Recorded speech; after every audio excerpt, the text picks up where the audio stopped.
like they might try and disengage. You guys can take this one. You guys get the scraps. We got our one elimination. We got our surge. We're happy to leave with that. And this is why they are so good. Being the best fighters in the world, but knowing when you've already won the fight and you don't need to push the limits any further.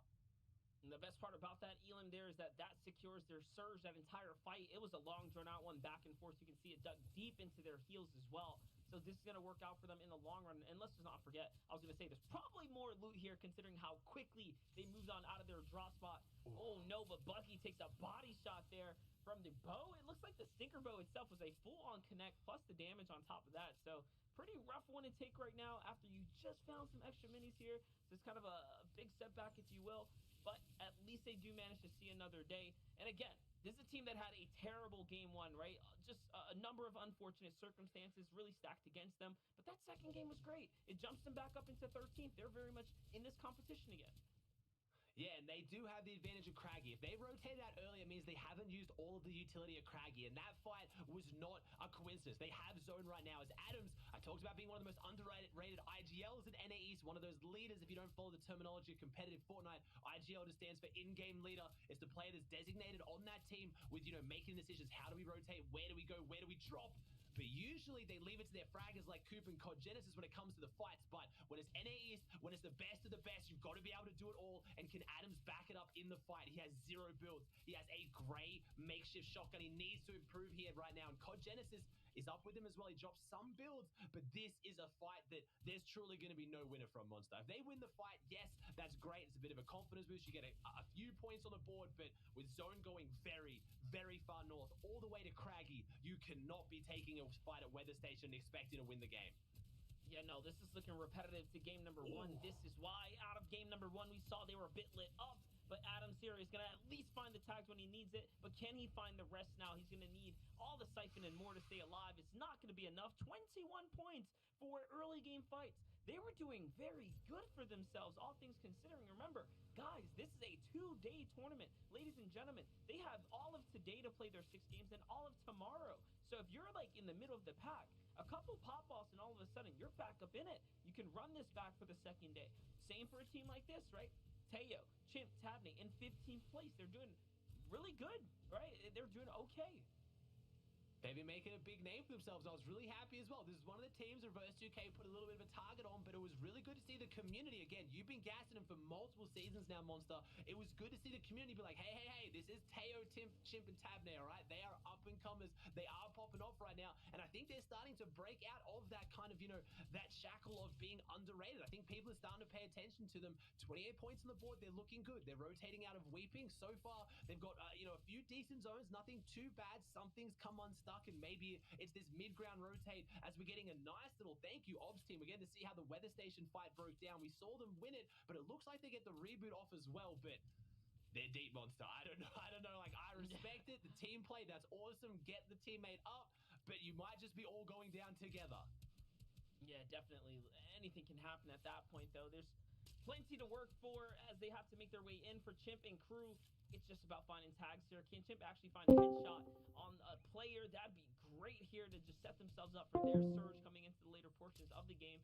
And if you guys don't know much about Chimp, Teo, Tabney, these guys have been playing with one another for quite some time, all of which are phenomenal, exceptional solo players as well. I think that's really what stands out this trio as individuals. But Chimp, if I had to choose a player on this team, I'm choosing Chimp on this team as one who just, again, he's an exceptional controller player, and he is like, reminiscent of the Days and Mirrors. When I spotted them early on, it was just they're just better, right? And they know how to hit those shots and honestly keep up mechanically with everyone else. And if you got all those things in your own controller, more power to you, because those are the guys that after a while, they just break away and they never look back. It's the confidence. And when you talk about Day and Mirror and you talk about insane control players, it's the confidence. They jump in knowing they're going to hit their shots. It's like the Wavy Jacobs. It's like the Reeds. It's why they get so popular as well. It's just such a fun way to play. Like, obviously, a lot of the players here today, and almost all of them are top tier. They are phenomenal players, the best of the best. But some of them just do it in a flashier, more fun style, right? And that's the people you like to cheer for. So I'm excited to see if we can show it off on the broadcast here. If they can jump up and make that big name for themselves, as we see Stretch, Saf, and Avery, a team that don't need to make names for themselves. And we've seen them today. Haven't done anything too flashy, but they're doing things well. They're on 53 points right now. They are looking fantastic. They're based up outside of second zone when they could rotate more center. What that means is this team needs Storm Surge right now. If you're an avid Fortnite player at home, if you're like watching the broadcast, studying some of the strategies, they're set up here because they want to get their Storm Surge. If you already have Storm Surge and you're playing in a set lobby, you are going center of second zone. So you can then try to pull third zone. That is the way you want to do it. So if you ever see a team like this, it's because they want that. But at the same time, we see Stretch off to the side. They are splitting wide. They're trying to get as much surge as they can, but they're trying to control this area. They want to make sure that no one rotates ahead of them. So now you've got Stretch breaking off, going more north and getting them a base in zone here. This is why they are the smartest and some of the best players in the world. And this is what we talk about a lot. Stretch, Saf, and obviously usually paired with Zayt. Now with Avery, they have these strategies. They just think about the game on a different level. Yeah, they take risk, right? And again, moving early gives them the freedom to do these kind of setups, these different types of setup that other teams aren't doing. And honestly, if anything, they're just pioneers to the point to where other teams like to pick up their play styles. We saw a lot of their strategies actually being mirrored from a team like Felix, Pose, and Spearbro coming out of the qualifying weeks, and they managed to do it. They actually managed to pull a top 3 or semis win there, and it was enough. It was enough for them to go in and pull on through, and now we see them here in this final stage. But there can only be one Stretch, Saf, and Avery. There can only be one team that does it and does it right, like the rest can try to become, and it is this trio here. They have already shown, again, played that hand multiple times, and they do it better than everyone else. And this prize pool, we haven't even talked about it yet, Monster. This prize pool puts the pressure on $690,000 total. And that's just for NA East. That's not every region. That's what these 33 teams are playing for. You look at first, $150,000. Second, $105,000. And then third, $69,000. That's actually a big drop. Like when we're talking about 4 or 5 points usually being the difference, sometimes even closer between second, third, and first, we're talking 2 eliminations can be the difference between you winning $150,000 or $69,000, and both those numbers are life-changing amounts of money. The pressure is on, and a lot of these teams are used to playing for that, like Stretch, Saf, and Avery's team. What's up, Some Reloads? not so much. Bro, he just said and Illis have been around the scene for a very long time. He just said 2 kills can get you a difference of $100,000 in like prizes. Like, bro, holy shit, that's too much pressure. I would not want to be playing this right now. Leadership role that he keeps saying he doesn't want to have, but when he's given it, he does well. They're only got 7 points on the board so far here today, but with this loadout, they're looking fantastic. Only 8 above the surge, though. Let's see it. Blake's the IGL, but you're backed up with 2 of the best fighters in the world with Furious and Illis, and they need to get in on a team, and unfortunately, it's looking like it might be our first place team, Monster.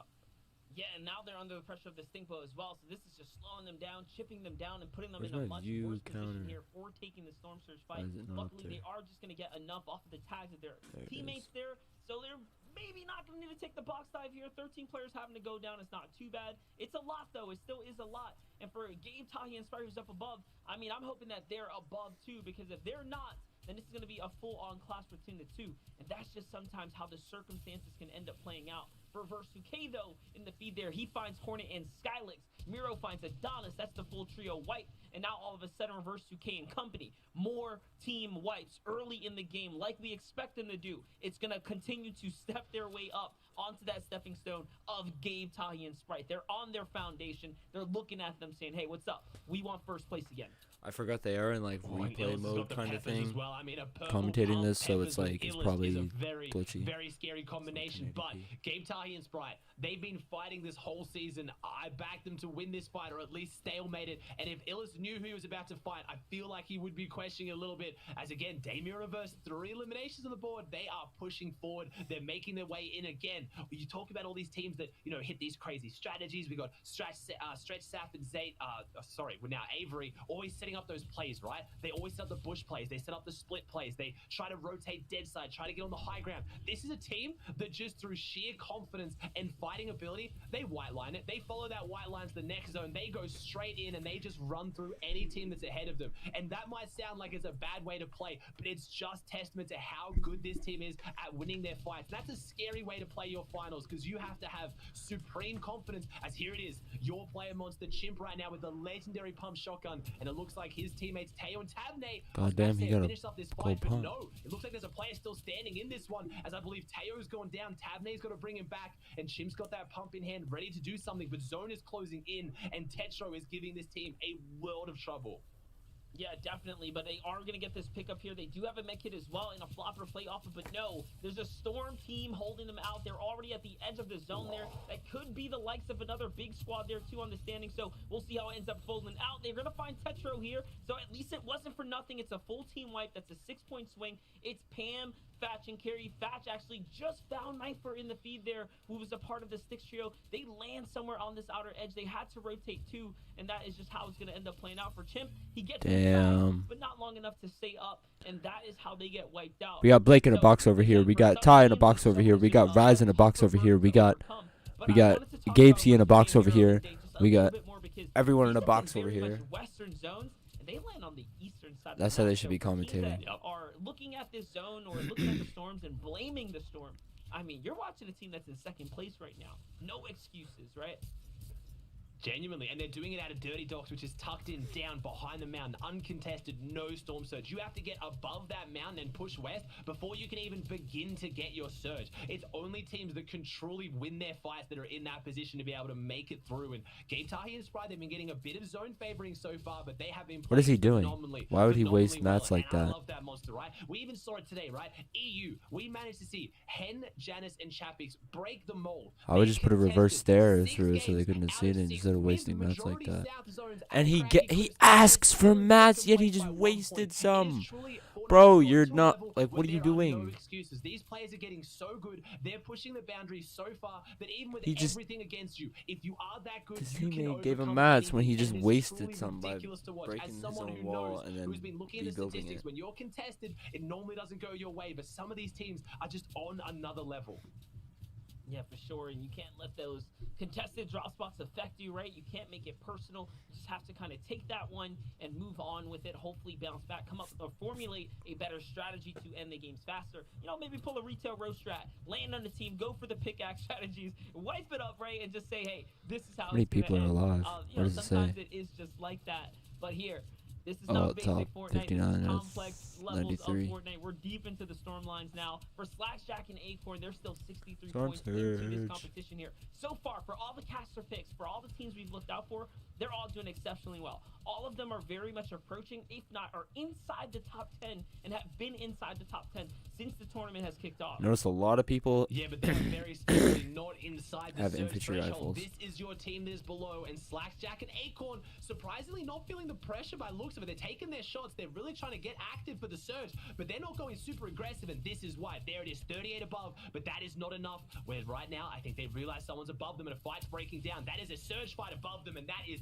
easy tags for them if they can work their way in. They are back to being 5 below. This is going to jostle. You're going to see it jump and change a lot here, but all that matters is there it is, 222. When those damage tags, they just got above, tick over. They are above. This needs to go below 50 players. So you've got 9 seconds until Storm Surge kicks in, and we have 59 players that needs to drop down below 50 before it's going to stop. So this team needs to stay above. Acorn's looking pretty weak, and my pick is looking okay here, but definitely not fantastic. But they get a half-half zone. If they can play He off just this, drank they a can mini when his somehow find teammate the has pressure fucking, early like, endgame. 10 They health. can bring this back as Stretch is now in the feed, and everyone Did is you see poised to that? start making This one man had take like south, and it looks like it's Nosh and Chucky 135, on the high ground. We 140 haven't seen health, much from our team and he just drank a dominate their mini. qualify, but Center Command and Edgy And his are teammate now has getting like hit for 10 the fucking surge. health. It was jostling between your last FNCS That's champion toxic. and your second place. This is really unfortunate for this team.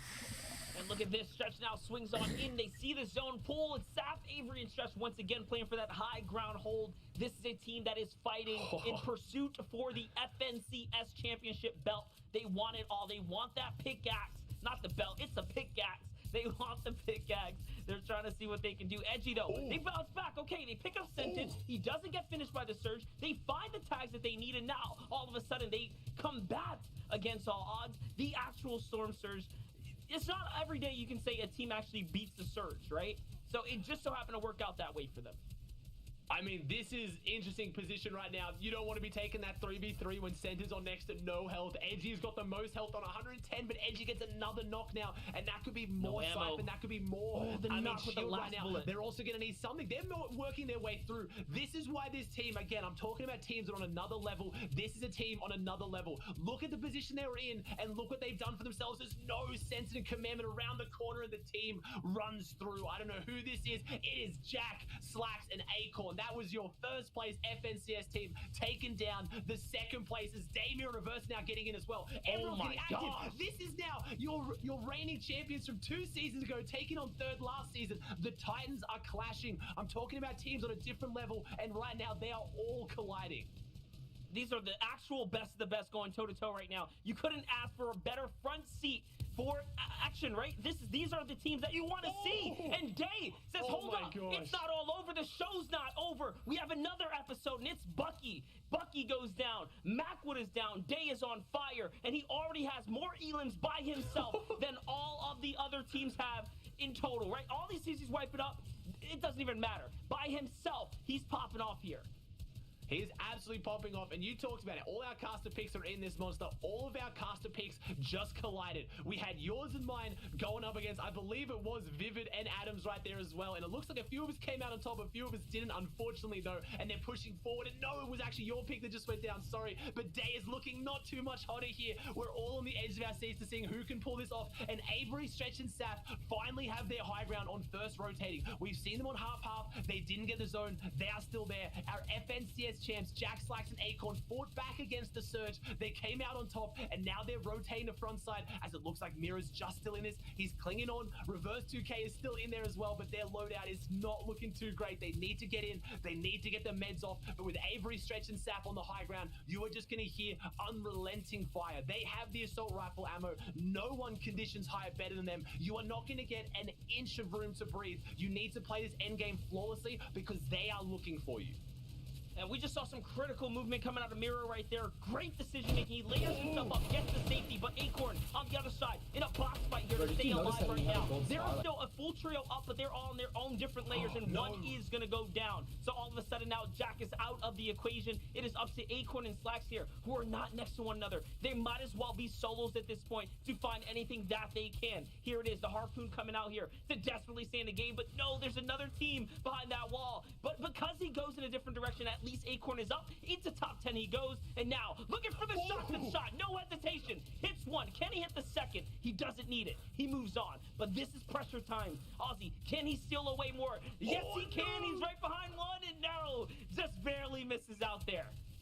That is such an uncharacteristic miss shot there, but they still clutched up a top 7. That is still consistent points, as right now it is Stretch, Saf, and Avery on the high ground. Can they have the surge up as Reverse falls, Miro falls? They are now out. Our first place team is out. Our second place team is out. Our third place team is out. Degen, Ages, and Skittles potentially still in this one. I think they've fallen as well. So right now, all the pressure is on Saf, Stretch, and Avery. Can they jump from 7th right up on the leaderboard? They have the potential to do it, and there's some big names still playing around in this one. They have 21 builds, but Avery is still looking to grab what he can. Gets the big pot. Remember, this team also has the firepower. If this breaks down into a fight of height versus low, they also have the weapons. But we have full trios down below. We have Jamper, Threats, and Rise. We have Rokane, Dubs, and Mega. These are teams who have been here before. They know what to do in these situations, and they could potentially dethrone the high ground. Dubs is going around. He's leading the charge right now. What can he find? 42 tag. I believe that might be one of the solos. I don't think that's one of our full trios,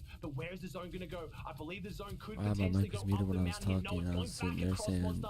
Can Avery, Stretch, and Saf break their way in? Threats is going to go down. Let that man have Dubs is low right now, and this is what I was talking about. Stretch, Saf, I was like, oh shit, that's smart as fuck, carrying that harpoon these teams to do their bidding to get the loot out of the storm. I was like, that's why he's carrying that shit.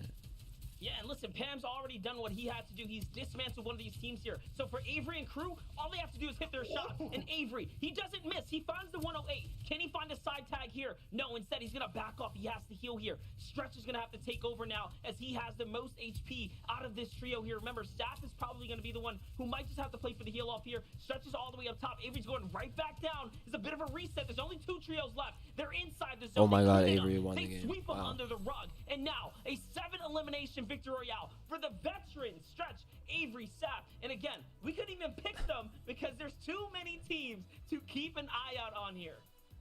And they're doing well. We saw them take the high ground at half last game. Now they actually get the first rotating zone. We're able to see he's what so they can into do it. with it. Height is not luck. It's about someone being aggressive enough to take it, but can you hold it? I said it early on. If they get high ground, if they have the assault rifle ammo, they're out low, if they have the materials to hold it, it is very. Why do they very act like rare it's like a someone's gonna be able to fucking- dethrone them. They play it to perfection, but was it enough? We've seen big Like it's like elimination a wins. That was a big win. but insane wasn't enough event. eliminations. Like, The thing is, this I don't is even their know, they just- season to do it. There is not a lot of They just act high-ground like it's teams in this a current type sport of or meta. like a fucking It's so NBA or favorable like hockey to or the some shit. low-ground teams and those kind of team play styles, and for that reason, this is why we're watching them go aggressively for height.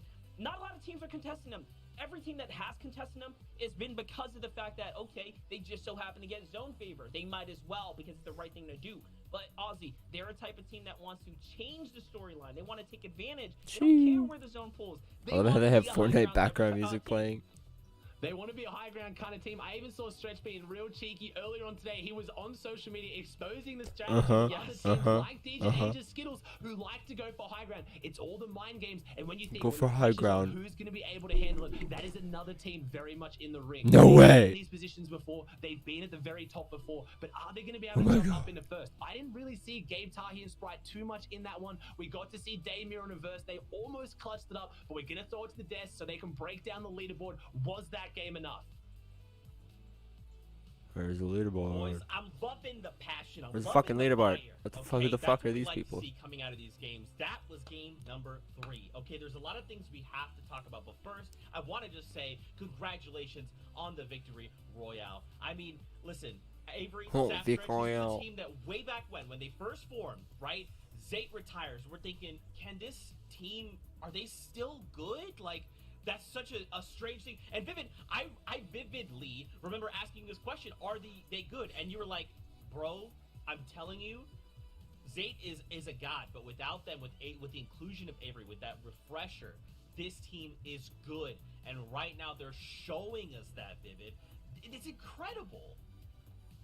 Yeah, and in sorts, you know, backstage, the opposite of a caster curse. I think Adam did a caster gif, you know, backstage he was talking, you know, we haven't been talking much about Stretch, Avery, and Thank Sap, you. and then comes up with a victory royale there. But yeah, you know, Stretch learned so much from Zayt. He absorbed that information because Zayt, as we know, one of the most intelligent players to ever touch the game. And Stretch just soaked all that in, and he is now using it in this newly formed trio to where it technically has more firepower than when Zayt was on it, but it kind of has that same intelligence level. Stretch probably has a couple more things to clean up, but I think he can be as good of an IGL as Zayt whilst being a very mechanical player.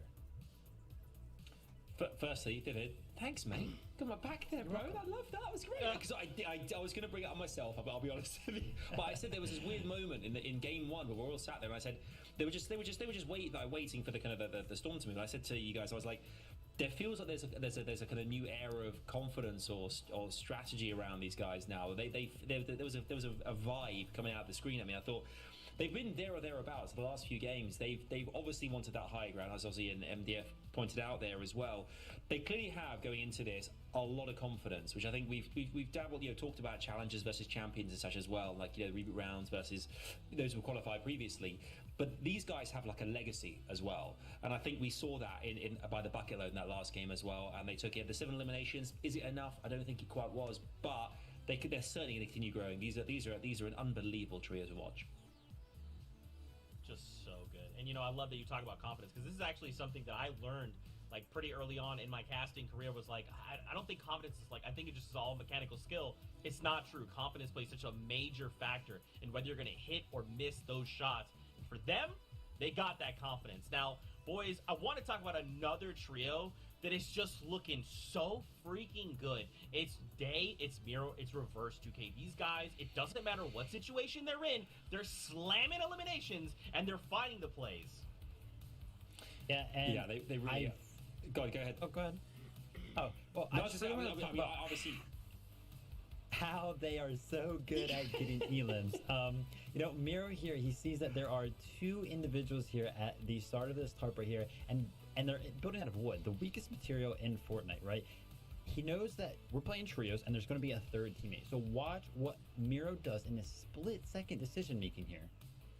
So, like I said, he knows that there are 3 people on a trio, so he waits for that third one to be isolated. He jumps in. He basically gains all the pieces here, the 2 cones, the cone at the bottom and the cone at the top, so that way the player doesn't have anywhere to go, and he jumps in. Oh my god, they're circling shit and explaining 3 shit, really? his trio meets there and secures that elimination on a top tier player, Jack of none other, right?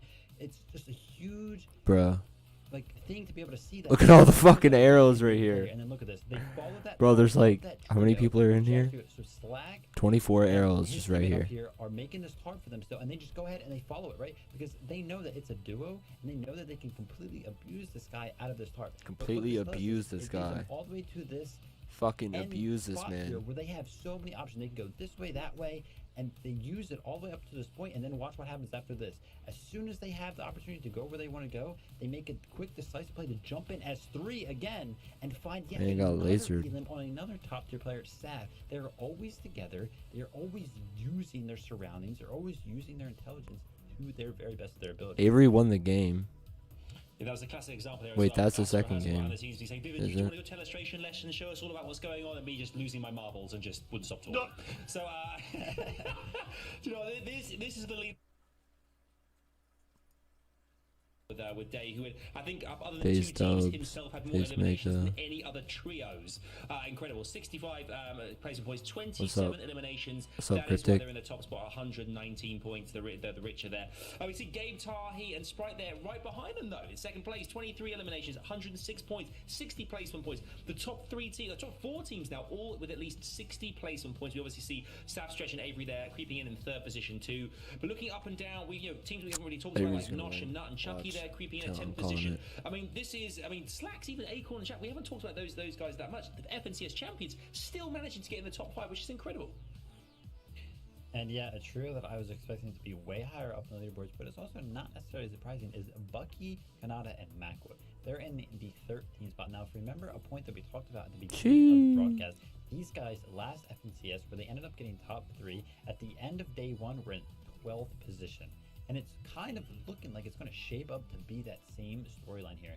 Even though they're in this 13th position, they've shown us before that they can have a really, really solid day 2. So even if, this day 1 continues to go along this path, I still have beliefs that these guys will, end up in a top 5 finish. Yeah, I think looking. Oh, the spotlight we have as well here is we have Day and Miro Reverse. Of course, we had to highlight this trio, which is, I mean, at the moment, really incredibly exciting to watch them compete here at FNCS Final Season 6. We can see 14 eliminations versus the top Man 10, had 10 alone. 9 versus the top 10. So they really are going head to head with the best of the best right now. And coming out on top there, unassisted eliminations, 10 full team wipeout eliminations, 2. All teams, all trio going down courtesy of these guys. So the spotlight, we cannot help but we showcase them, and What they is are Steven doing? absolutely brilliant. I've got no doubt going into game 4 that we're going to see much of the same. Man, it is absolutely insane. And you know what, Monster, like he said, his statement was like, could not be more accurate. There's just so many good trios, so many trios firing on all cylinders right now that it feels like anytime we're cutting to a different perspective of a different trio, it's just constant high octane gameplay, high powered shots, impact eliminations left and right. And once again, it is just all. Bro, earlier I was watching it and people were just sitting in boxes, just like fucking Remember, waiting for people. This is just the first day. This isn't even the hypest part of the competition. How's that right? high Come back octane tomorrow gameplay? for the next 6 games. Wow, he's of sitting in a Fortnite. box. Look, he's And holding an that's edit. all Oh my matters. god, That's what no every way, single he's holding. elimination, you as a viewer, you'll feel that in your heart because you're like, oh my gosh. One, the person we just watched picked off that other person. That means they're going to rise and that other team's going to fall and vice versa, right? Like there's so much that is at play here. But don't worry. We're here. We're here to be alongside you, to watch, to cry, to cheer. And I promise you, right now I'm trying to contain my hype, okay? Because at any moment, Cringe. okay, it's going to be flowing out of me just Man like is Slurpee cringe. Swamps is, okay? But it's Why is he here? because we are absolutely here We're here to have a great Like, time. Now, he's the only one that's cringe enough to put a in order to win Fortnite these games, we green will. screen in his But background. first, we got to go to a break. I know. The truth of it is, I'm extremely parched and I need to get hydrated, just like you should. So what we're going to do is we're going to go to a break, but don't worry, Game 4 is going to start. That is the game you'll be watching on screen. As that timer counts down, hits 0, Aussie Antics, Monster DFAce, they'll be there to get us right back into the action. We won't miss a single thing. So we'll take 5 minutes, and then we'll see you right here, back with the FNCS. See you just a little bit.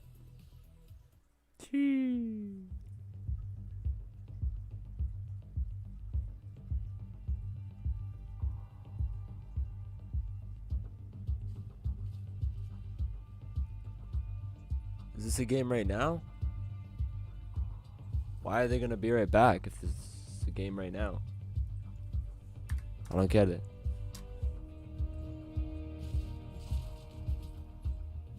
Or is this last game?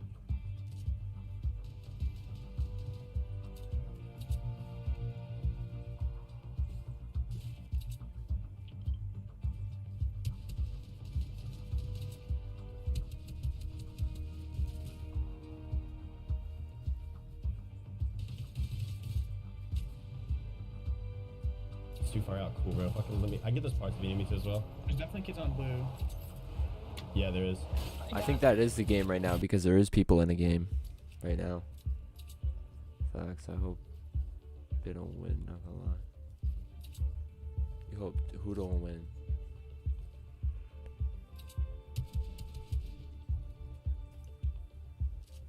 Day. Wait, Daquan?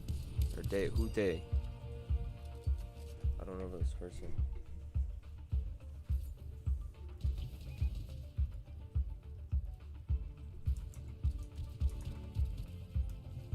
Day? Huh?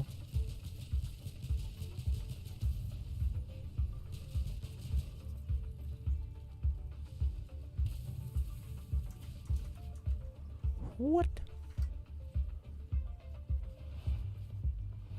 Oh, he ain't streaming.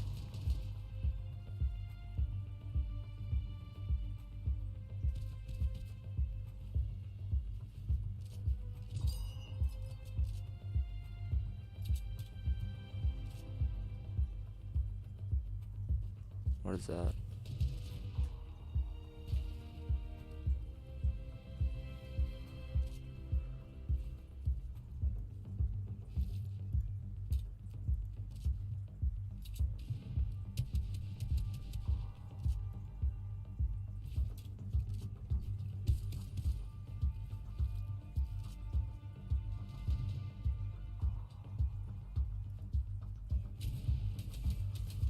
Oh, do I got an FNCS emo now or something?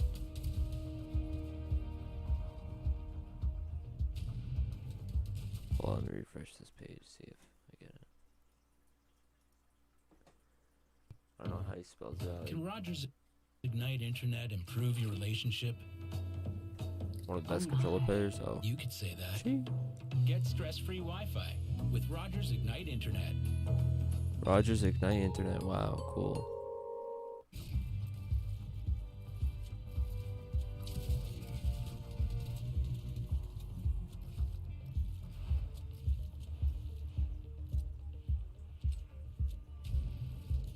Didn't give me it yet.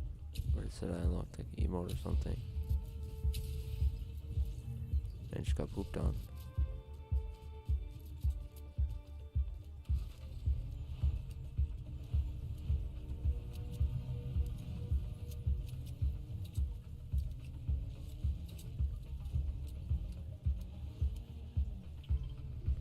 Or they have like a tense music playing in the background.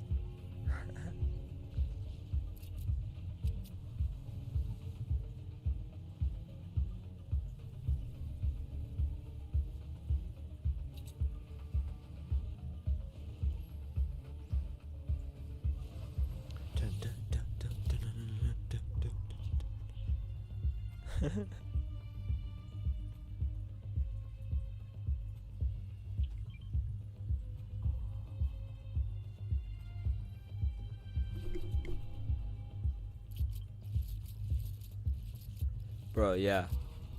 This man's carrying a harpoon. His last fight, I seen Avery using his harpoon to like get like big shields and mats and shit that were in the storm when it was like in a small circle. Tense music starts while they're just driving a car. I'm saying they commentate it like it's like, ooh, that was some smooth editing. They commentate it like it's like a hockey game or NBA game or a football game or some shit. Or like something that's way more intense than this. All right, welcome back, Fortnite fan. From Wow, he's sitting in a box holding an edit. Oh my god, no way. He's holding an edit. Oh my god. Oh, he shot a gun. Number 2, you're tuned in with what was your first place team up until now. Tahi gave and Sprite. Damn, look at all those mats they wasted. Aussie, right before we switched over to this team, reverse came your own day, already at 5 eliminations in this round too. So things are really picking up. It's almost like there's Avery camping in a box, holding an edit. They haven't jumped off yet. No way. Oh my god. Their way through right now.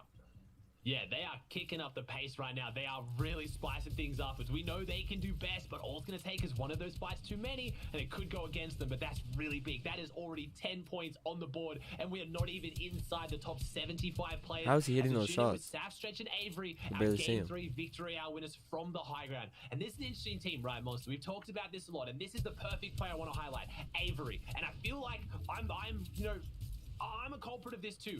Avery has forever been in the shadows of other fantastically amazing players. Mid-game is but boring. It's Avery mostly is just people one of sitting the in best boxes players in NAEs, until and I don't think he gets the recognition from that. When you're playing with the likes of like Booga, when you're circle, playing with fourth people circle, like and Stretch people and start Saf, it's shooting hard not to. These are absolute way more. legends. But Avery is playing so phenomenally well, and I'm so proud to see him now fitting into this spot. He's filling the shoes of Zayt. I would argue, Monster, literally the biggest shoes in NAEs to fill.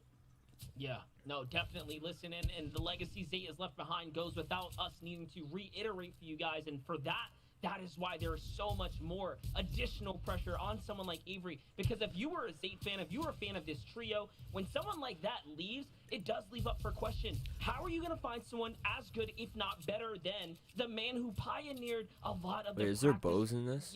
Scene itself, right? In the competitive strategy. I haven't seen anyone with a bow yet today. But you know what? Avery has been one of the greatest additions, one of the perfect just molds into this trio. I mean, and they've been proving it all weekend long. It could partially be due to the fact that the entire landscape is changing here, right, Ozzy? Like all the players that we saw in those previous seasons, the game style is changing. It's not just everyone go crazy for high ground, right? There's teams finding their comfort in different areas. And now these type of squads like Avery, Saf, and Stretch now are managing to break away.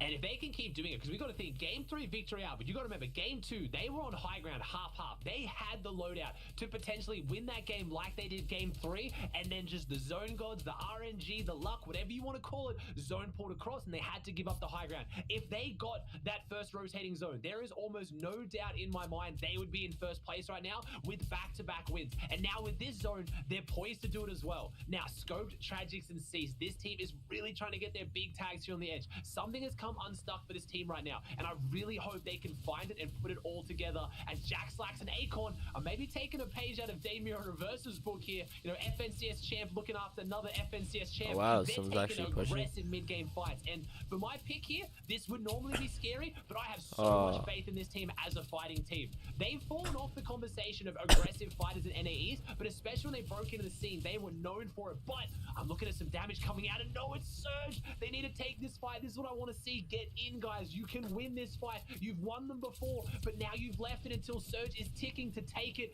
This is not looking good. I am now a lot less confident.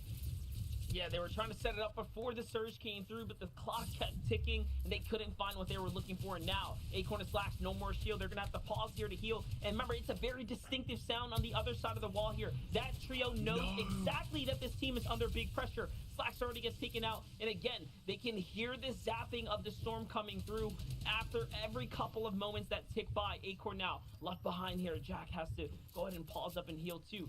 They have to reinitiate here soon, though, or otherwise they will end up ultimately falling here to the zone. And it looks like other teams need more, too. Straw Hat, Charlie, Goku, and Spego. This is one of my picks coming out of the reboot round here as a team that can absolutely do it because they have so much practice. They literally rinse and repeat these high caliber like 4 teams in all these codes right here. For a 3 living teams. at this point. So for these teams being in the mix as well, you have to be absolutely careful. Have to be absolutely careful. This is Jack and Acorn, though. Like I said, they've been playing duos together now since duos FNCS, since before duos FNCS. So we talk about players and Wait, teams this is and chemistry. duos? They've lost slacks, but Jack and Acorn could very much still get some points out of this game. I thought this would was be a little bit trios. ambitious. If they had the loadout, maybe, but they are looking a little bit low on the loadout, and they're a duo. They're on edge I of zone. swear I thought this next was rotate is trios. gonna decide everything. That's funny they as have fuck. healthy, good trios all around them right now, and potentially. Wait, this is I think trios. Adonis, Hornet, and Skylar I'm are confused. looking for them, or maybe they're looking for the refresh. This Why'd is they a say team with duo 11 then? points. This is a 12-game format, Monster, across 2 days, but when we're getting past the halfway mark for day 1, if you're on 11 points, you have to change something. As Scope, Seats, and Tragics are going for the high ground right now, we talk about teams sticking together and chemistry and playing together. This is a team that has been, I don't want to say underperforming for multiple seasons, but a lot of people have been saying the same thing. Given the situation with 3 players of this caliber, most of them would have split to try to find new teammates after not performing. But this team, like I talked about with players like Jack and Acorn, Because there must they have been a chose to solo stick back there together. then. Because They've like, been working with because coaches, look they've been down everything. here, They put in so like, much practice. Scoped is clearly been it says practicing with team some and of it the just says solo 2 clutches he's people. pulled off. They're a But like, big there's fan oh favorite. I okay, wanna wait, see now them I get do it. more So here, it's though. this 3 person eliminations and then on the his board. team is This these game 2 is people. looking like it could Okay. be the turning I point. thought it, Yeah, and that's the When I honest kept looking truth down of it, here, right? there's Like, 2 if you people, and I wanna was get like, better, oh, it's there's just so many duos. different ways to practice. For some, I was it is confused. I was literally like, hitting what the the fuck's books. And happening? what I mean is hitting the VOD review. Go into the replay client, check out exactly what it is that either you're doing wrong or you can pick up from the best teams out there, innovate, copy, and then become better. People right? are gifting You know, subs. you literally have to put the strategies into effect because that is what these teams are doing. For some, there's limited footage out there, right? For a team One like Jack person. Acorn and Slacks that we haven't gotten to see really perform all season long with throughout the FNCS qualifiers because they are our current reigning champions. They punched their ticket all the way through, and they have maintained their top 5 slot up until now, the halfway mark in the tournament. But Ozzy, being a man down now, being a member down, can they pull a Miro in day? Are they a strong enough duo to do it? We think so, right? Because, hello, they blew up as a duo together. This is where, Bo, honestly, their Infantry roots all kind of Baz. began for this Wait, trio. who, where? But I didn't even see it is that. still a matter of putting He up is the fuck. points here. It's been some time. Yeah, they've got to put up the points. Oh, I here. got some It has been quite a FNCS while. stuff. I'm also seeing Sprite go down in the feed to DJ, think. and that is very, very big right now, and that is huge for Damir and Reverse because that's the second place team. I believe they've overtaken them on points now with those eliminations, so down. they are jumping forward, and that's it. I think Gabe, Ty, and Sprite might be all down here. We have Blake and Tabs G in exchange, Furious and Ved. Looks like Kalazu's team struggling a little bit here as well, but if any duo can do this, I've got to put it on Jack and Acorn, but I wouldn't be surprised if they don't. They have no shield. They are a duo. It's going to be tough. They need to try and make this rotate and bring something out of this game. Even just any points they get their hands on. We've seen teams come back in a big way on day 2. They've just got to really stay and make sure they're staying in that top 5. At the very, very least, top 10 coming into day 2. As Dusky, Spade, and Dom right now are getting sprayed up as they try to make the rotate. DJ and Ages, Skittle, Mega Dubs, and Rocane. There are so many big teams on top of each other. Even Chucky up on the edge. We haven't had a chance to talk to them too much, Monster, because they've been contested here today, but they had one of the most dominant performances we saw in the qualifiers, winning I believe it was 5 of their 6 games, but they're contested. I'm loading up Fortnite right now, trying to See if they can maybe win one here. These Ages and Skittles, though, they're back in a big Load way up this into game. They have see if I really can been spectate chipping one away game. at the standings there, but also chipping away at this Oh, lobby. yeah, Like, it this only- has been a big lobby for it them only so lets me far. watch We're it. just seeing them constantly. Get some here, get some there. Nosh Nutty and Chucky, though, they do have that high ground. You can see them right there on the side, just praying that they pull the half and half out. Avery, Staff, and Stretch as well, not opting into any of those low ground positions, guys. They do not want to be box to box with anyone. They do not want to allow their game to be taken out by a team that needs surge, by a team that needs to dive on them. If that, they'll be the ones to determine when they want to take those box fights, and that is why they constantly put in the extra material to save themselves from being dived onto. And even now, you can see they're up above, but for Jack and Acorn, they make it to the zone, and it's not going to be enough as now the lobby focus comes through. You can see Charlie and Goku here just waiting to pick up the loot, and they should be able to get it all now. Yeah, the Scopes and Tragics are up there as well. I believe Cease is going to have to be somewhere nearby, unless we've lost Cease potentially. Damn, I look at don't that see metal Cease anywhere tarping in right this one, there. and it is Holy Sap, shit. Stretch, and Avery that have the high ground in half again. Is someone going to dethrone the high ground kings, or are they going to run away with it 2 games in a row? This is 3 games in a row. No, 4 games in a row. Every game today, Monster, we've seen them make a potential play for high at half. Game 1, they didn't have the material. Game 2, they didn't get get the zone. Game 3, they got the zone and won it. Can they get what is going to be 6th zone coming up, the most prestigious zone for high ground teams, the first rotating? Does it pull on this end This is so they weird can because, tough like, for it, or does it he's pull in the game max right now. opposite? Even if it goes And I just opposite, went with into the material loadout leaderboards this team on has, Fortnite. fully expect them to make a play for it. They will ramp it and they And, will like, I lose clicked. or win their game on that play. I was going to say, I don't think it matters. There's a slight slope here. Let's not forget that means teams are coming up and over this little mountain, which means there's I went here. less chance I went for here. anyone to go ahead and actually contest them on the other Here. side of the mountain. Searching You can see leaderboards. they've already I marked clicked that little mountain wherever there. he They was. want to get to it, but there is a team just Cinar. nearby. It's Chucky, Avery. They've both kind of recognized the power positioning Let of me this make this little mountain smaller. here. They're both now This equally worked their not way one- towards it, but we doesn't might wanna see an move. all-out battle for high ground. This is not a team that is afraid of doing so. Bro. We've already seen Staff and company do it before, but it is going to come down. It is going to be determined here in the next 4 seconds now. And again, 2, 1. Where is this zone gonna going to get go? it? It's going to pull no. to I Staff watched this a and minute Crew. ago. So now, Oh, he just Nas- died. Nas, Chucky, and Nut here, they Well, I actually clicked have it a to minute give up ago, the high and then went ground. into it, and the game was 18 minutes long.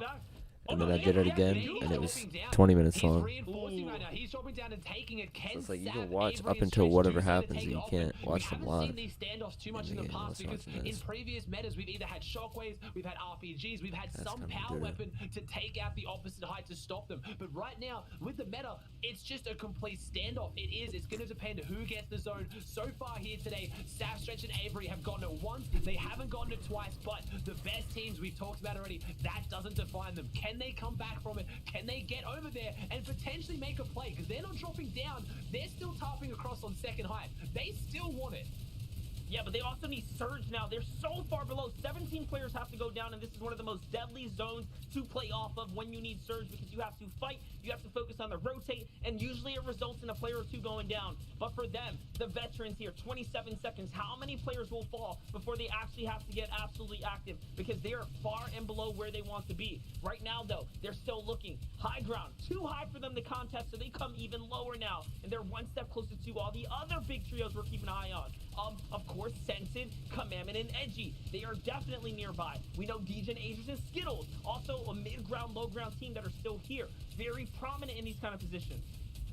It's going to be about who can maybe take this high ground to have their big game, but Damir and Averse have been running off the mid ground, getting all their eliminations, as there it is. Avery's taking some big damage here in the feed. I'm guessing Sentin and that are running up the low ground. Sap takes down Nounsy, so they get their surge he's on taking Nove. surge. They are still below, despite getting some damage. And then we see a 100 tag from Avery. I've talked about it. Needs to step up, has big shoes to fill. This is where push comes to shove. He didn't even What drink can his Avery mini. do? They are still Ah, NA no. East is so stacked right now. This is still ticking. They've done so much damage. They've done so much, but it's still He not couldn't even enough. find a and shot. they They are were just going to right there. fall down to Surge as Edgy is the one who takes down Avery. Reverse Day and Miro. They have 8 eliminations on the board. Day's been leading today. He's been absolutely popping off, but Miro is jumping up as well now. 4 eliminations as a solo.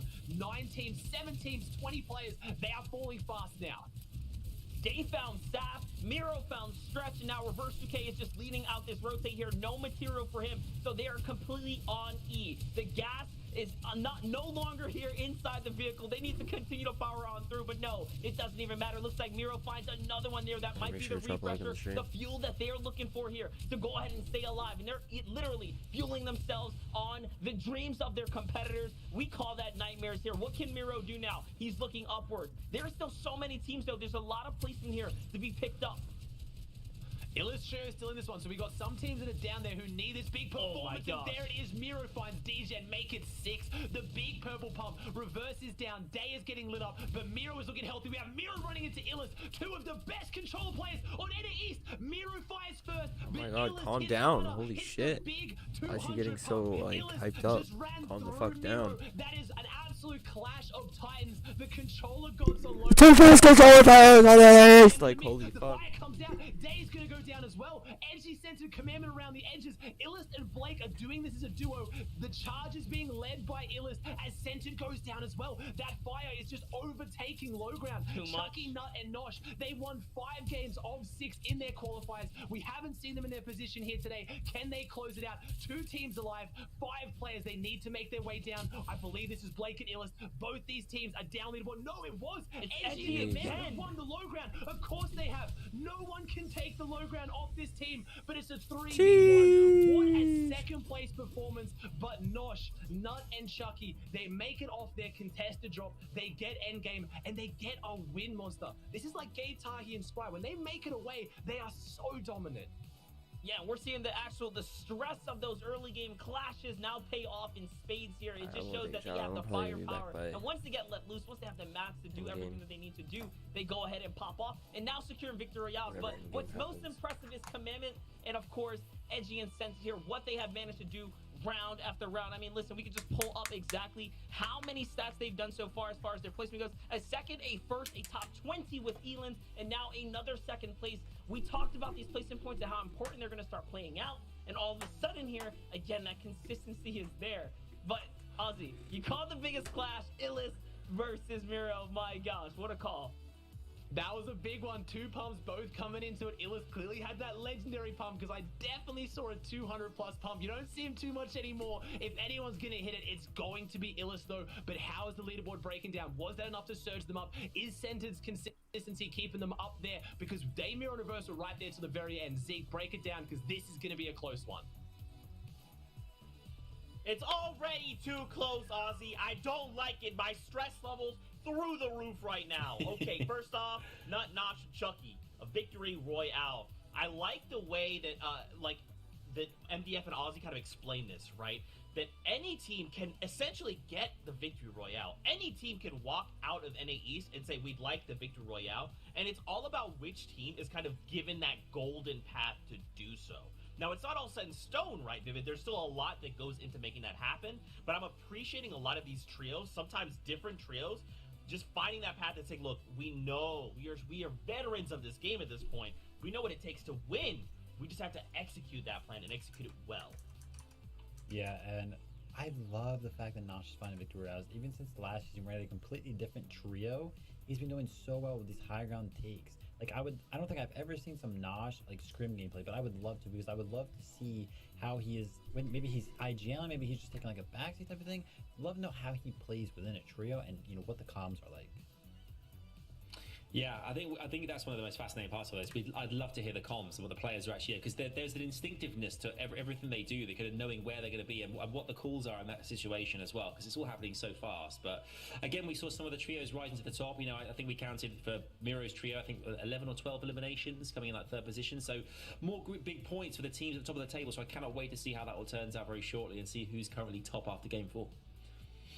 And kind of like continue this, what I'm appreciating, it's how these players are effectively using their loadouts. It doesn't matter what we put in their hands at this point. They open a chest, they're going to use whatever that item is to its fullest effect.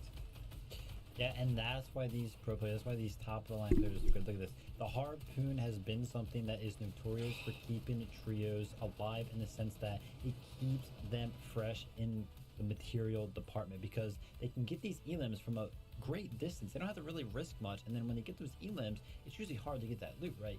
No, if you have a Harpoon, you can just use the Harpoon to grab that loot and grab whatever materials, shield, any weaponry that was dropped from a distance, and it just does a great job of finding resources for teams. Yeah, the Harpoon is, I think arguably the best thing to have at the end game, because you can collect those mats. Everything you said, the resources are imperative as well. But we see some other weaponry that's kind of really important as well here.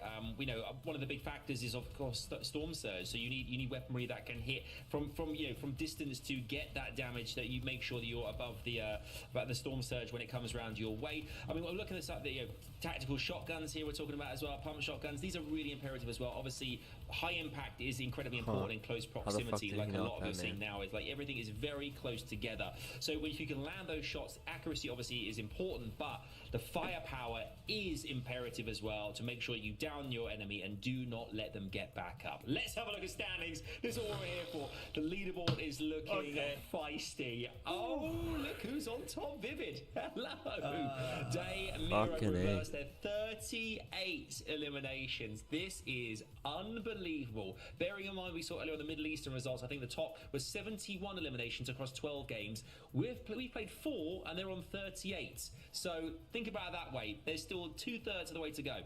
We're looking at second place here. We have Sensor. Damn. Second place, they were like 8th a the while same ago, place or points, like but 7th. 18 less eliminations. That is the reason there's almost 40 points difference between first and second position. But you can see there as well, 4th, 5th, 6th position, they're all very tight, 112 to 111 points. Vivid, this could go any way going into game number 6 after this next one. Yeah, the top 5 there, very. They have a competitive, fucking, like, man. That lead that Damir and 30 is scary. 6-point lead. 38 elims. That is a 9.5 elim average over the 4 games that we have played. 9.5. That's basically 10 elims per game. Hello, we're in the finals. Like, they're getting 10 elims on like the best players in NA East every single game. Okay. Yeah. Okay. I mean, we can see here as well that that we've got like big players, big teams. We haven't actually been celebrating as much as others simply because the end game has been dominated by a certain 3 or 4. We can see here we got Teo, Chimp, and Tapping. We talked about Aspects, Trio, and Whofish. We don't really talk about at all because they haven't managed to really get into that final few teams to kind of see if they can give themselves a chance to actually take the victory royale. So hopefully we're going to start to see that happen going into game 5 and onwards as well. That these teams can get back up because there's only 12 games. It's finite here. They really need to make an impact going into day 2 tomorrow.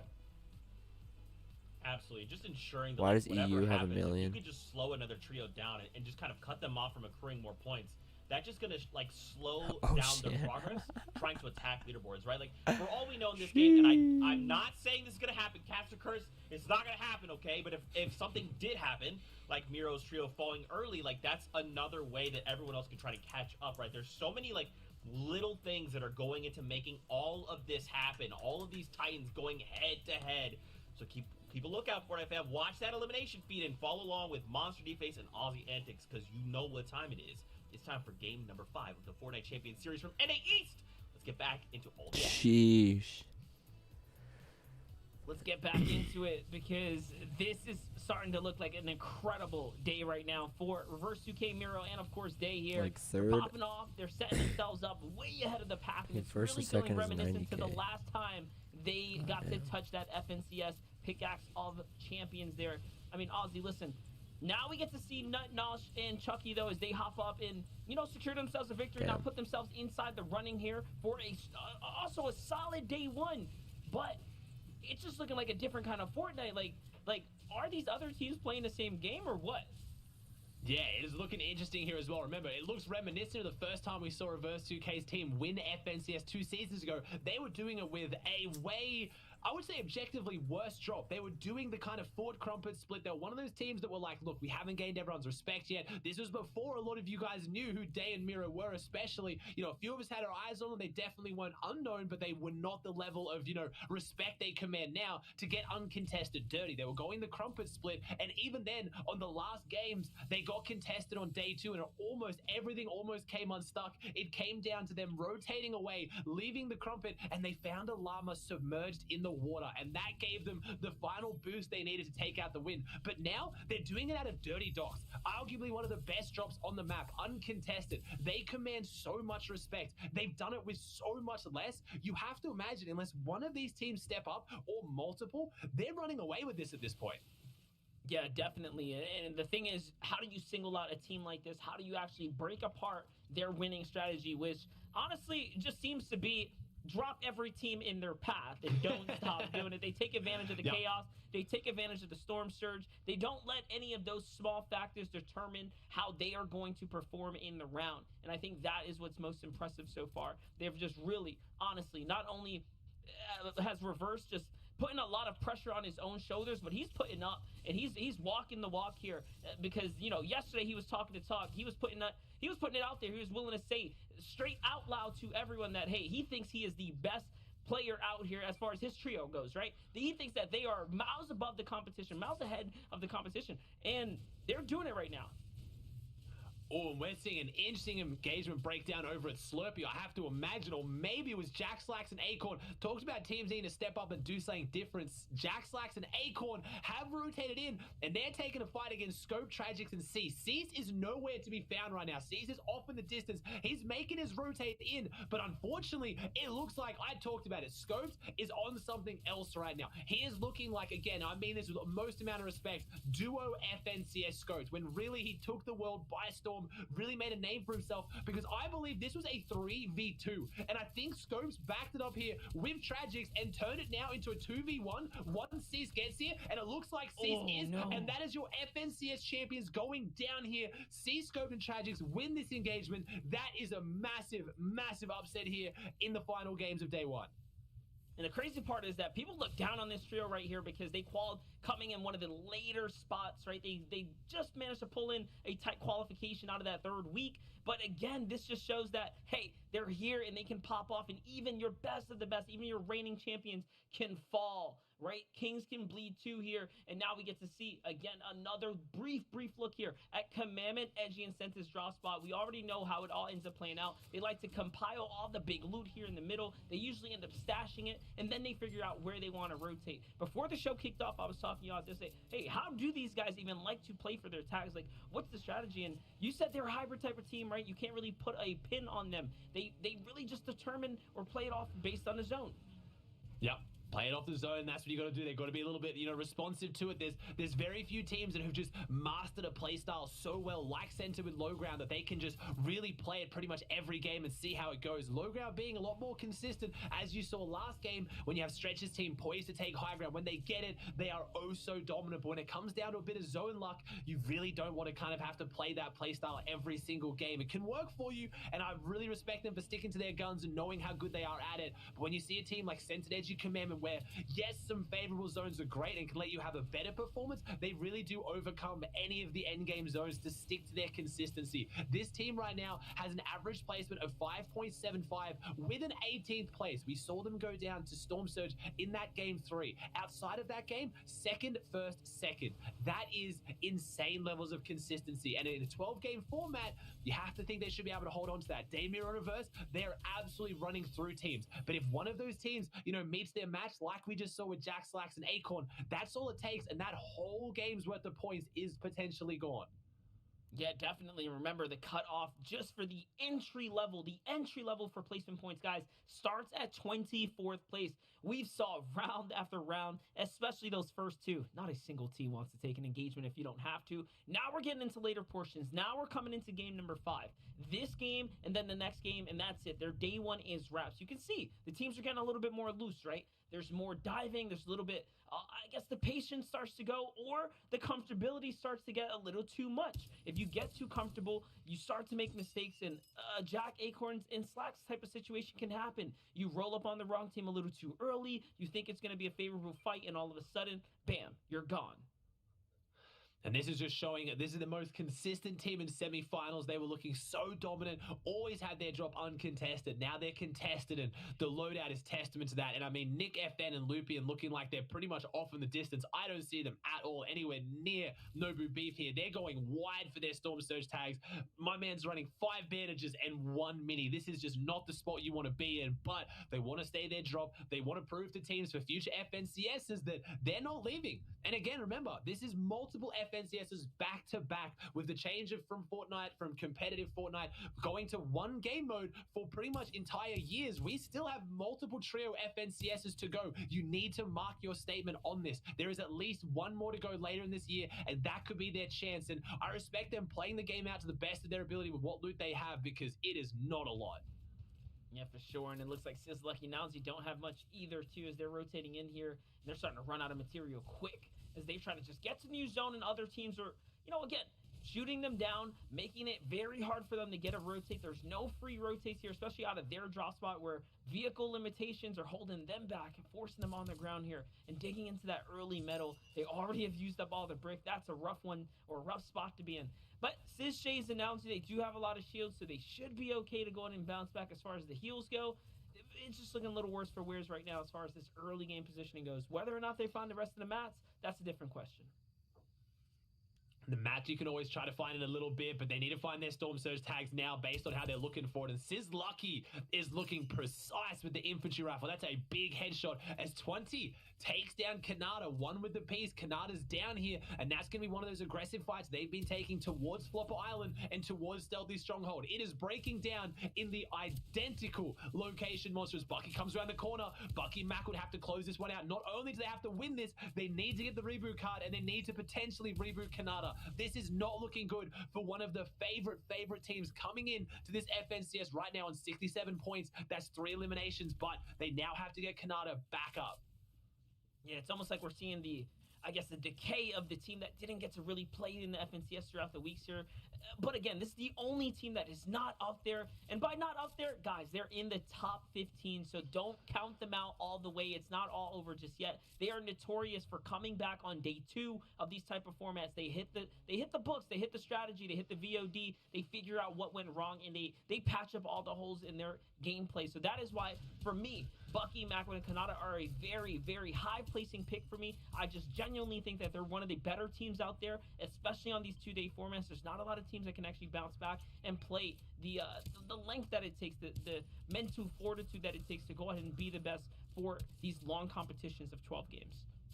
And they're a momentum team as well. When they get going, they are very, very hard to stop. And we have not seen them on high ground a single time here today, which is very uncharacteristic. If they get on that high ground, they get maybe a bit of zone, like 2 or 3 games, they could potentially run away with it. Mac would stick in the reboot there. You see it in the bottom right on Kanata at Craggy. They got a long way to go. So this is maybe not looking like the game, but they could potentially bring it back as you're getting a glimpse of why Nosh, Nut, and Chucky have been so consistent with their Storm Surge. And when they make it to endgame, they have big games. They're at the Spire, and this was a drop that I massively underrated, and I will admit that I was very wrong. I did not think we were going to see too many solid performances out of this drop. To kind of, touch on that as well, they are getting a lot of the loot around the Spire, but I just underestimated how strong the Spire was. This spot of just absolute high ground for your Storm Surge tags is, hold up, first place is in a fight. I said this already. This is a playstyle that's working for them, but all it takes is for a team to meet their match, and this is currently Felix and Sparebow and Pose trying to take a fight against first place. All it's going to take is a reverse day and mirror to potentially lose this fight, and the leaderboard is back up for grabs. Yeah, definitely. And Felix, Pose, and Sparebow are a patient team. This is a team that is very, very smart, not one to make big mistakes here. We talk about these up-and-coming types of players that have just, again, drilled this type of practice over and over. This is absolutely one of them. You can see for Miro, Reverse 2K, and Day, they figure that out. They read the situation well. They realize, okay, these guys switch over to hard mats. They're turtled down. They're not panicking under the pressure right now. Why not? Because they know how to play these types of spots, and they respect that. But for Except Voyu and Snake, that's a team that has done qualifier after qualifier, and they're scary. So these are 2 very, very good teams right now. Day's got to be careful. He might just be able to meet his match here.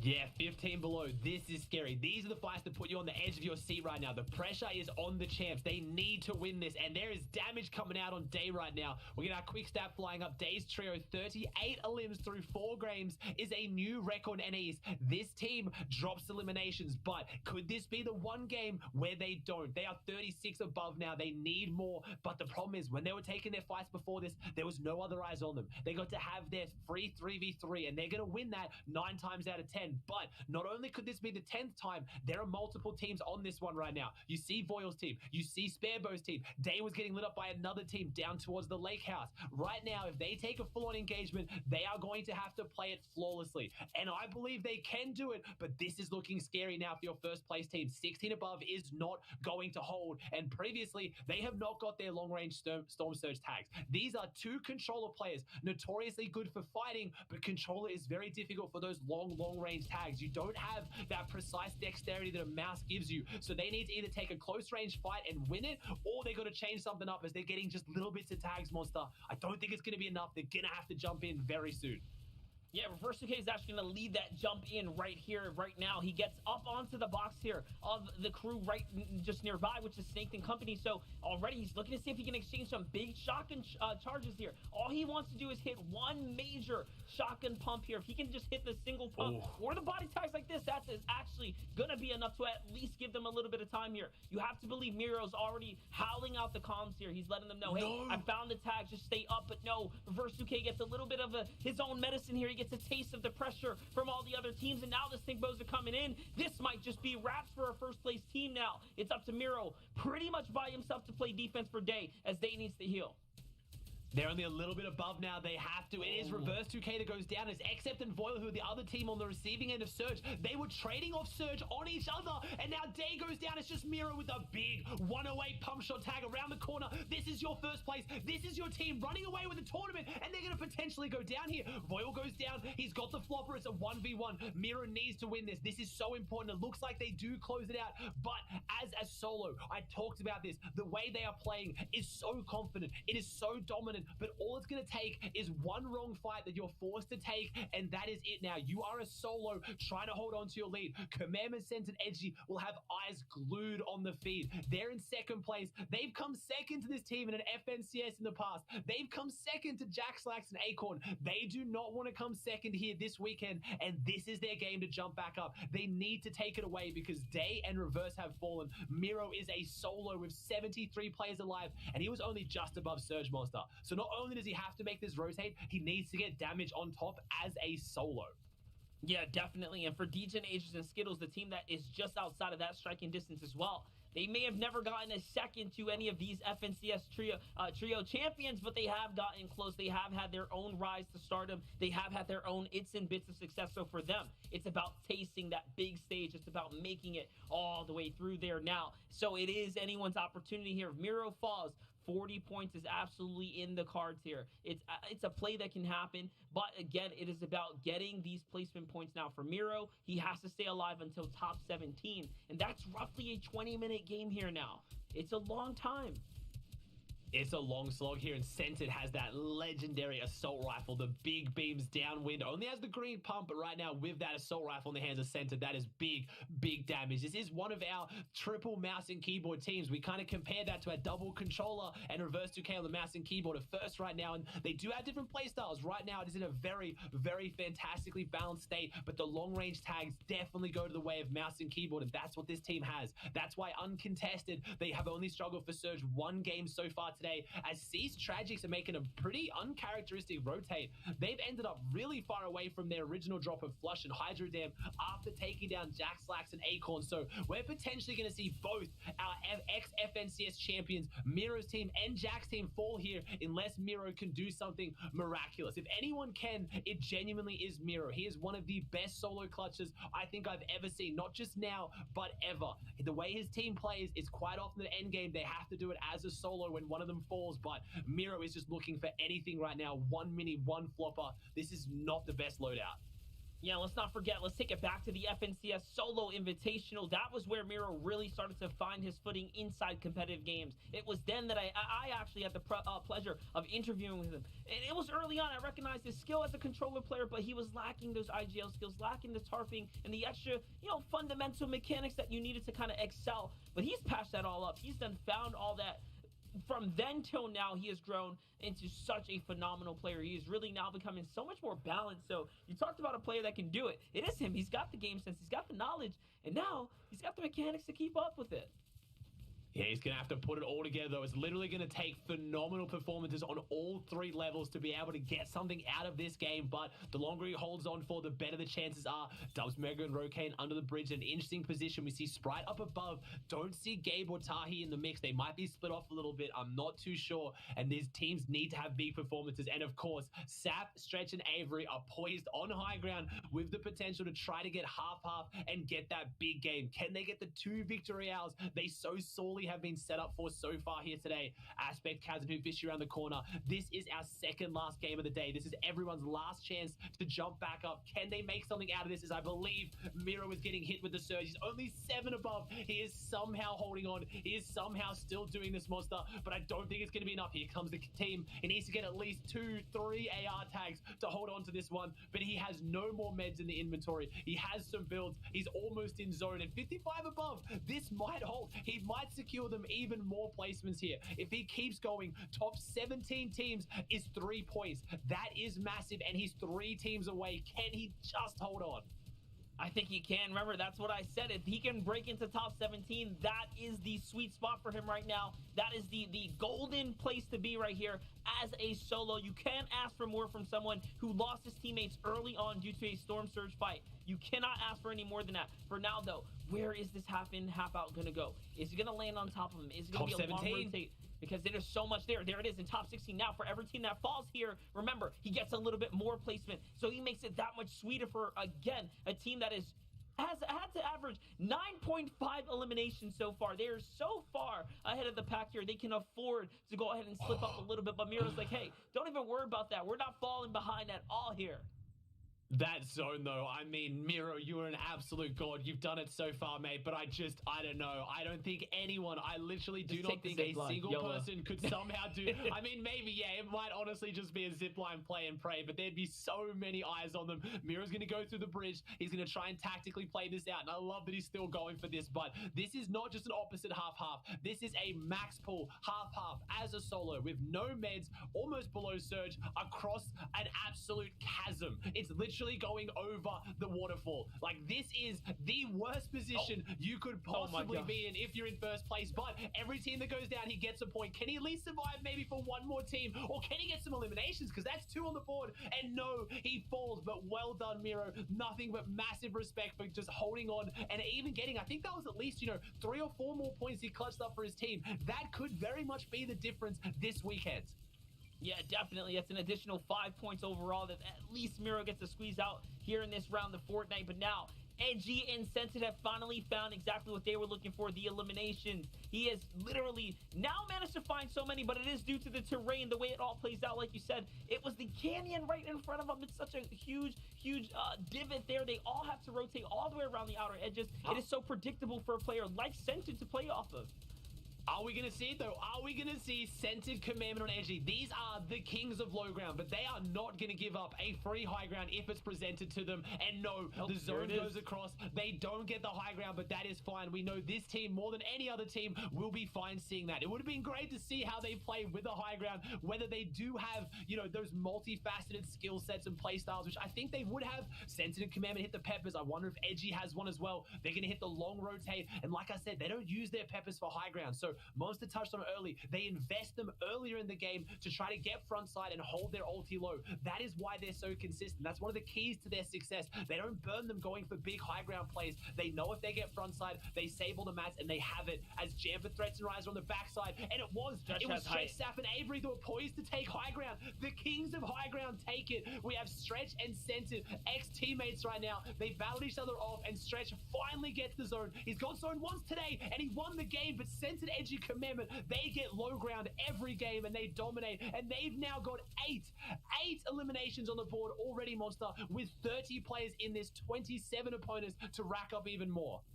This is such a contest between Scented, Commandment, and Edgy, and of course Stretch, Shaft, and Avery, and what they can do. 2 teams that have just such stark difference in playstyles, right? A high ground team, a low ground team, all of a sudden both equally handed exactly what they are looking for. The fact that Scented, Commandment, and Edgy had to give up high ground, it didn't matter because they had so much material up until that point anyways, and now look, they have the firepower to back it up. So for now, the spotlight is on Scented and company, who are having the biggest game of their day so far. These 8 eliminations are massive. It's more points than arguably probably their first game victory royale, because they're still racking up even more now. So it's equal to that round there too. What can they do now as they are starting to approach the final instances of this game? We might just see a clean 3-on-3.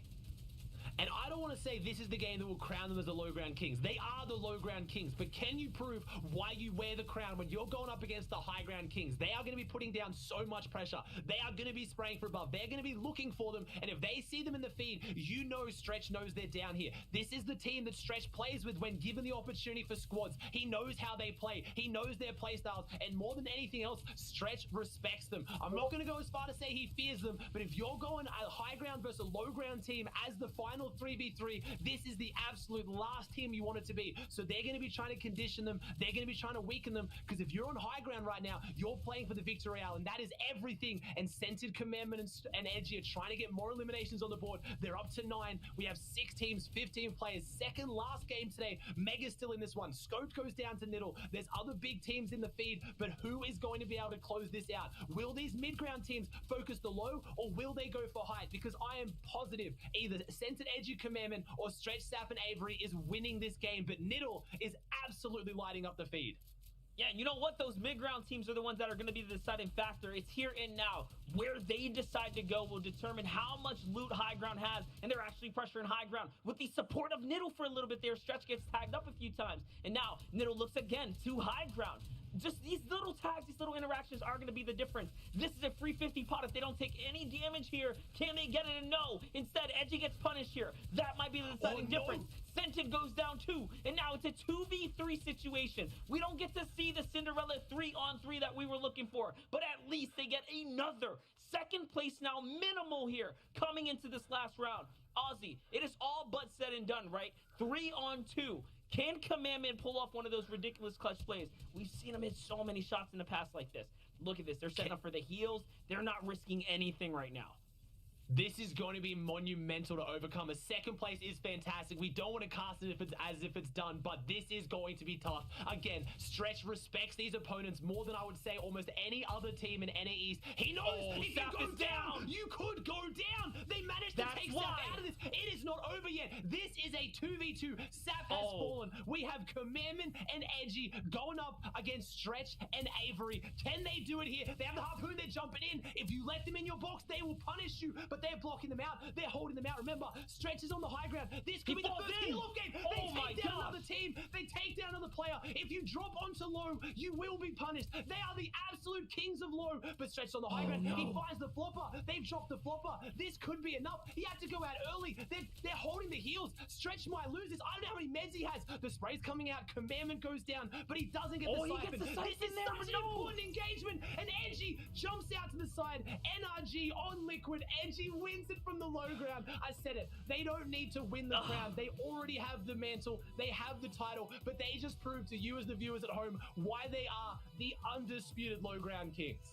With 13 eliminations too, so in big fashion, better than any other game they've had so far. They just best that performance and put a cherry on top of it. And again, don't forget, first place went down. Reverse UK Mirror Day out of the competition. They lose out. They only earned 5 points that game. So that now equals out a monster jump up. They might actually be in first place now off of the backs of Edgy's final clutch there too.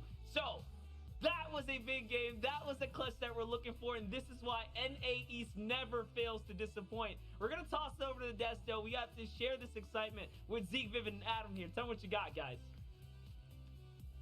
Oh boy, it's a tournament now, Adam. You were saying a lot of smack, okay? You were talking about Miro, okay, and company. Nope, not today. Commandment, Edgy, and Scented, they're coming in, and 13 eliminations. This is what we've been talking about the entire time. You can get the victory royale, but you have to pair it with eliminations. This is so huge going into the last game. Now, don't forget, we've got another 6 tomorrow, but this will absolutely set the stage and set the tone going into tomorrow's games. And really quickly, might I add, Mega Dubs rotate. There it is, I got it. Smack, Niddle, and Casker. Both of these trios did place top 5. So once again, it doesn't always have to equate to victory royales and eliminations. It's all about that consistency factor, Vivid.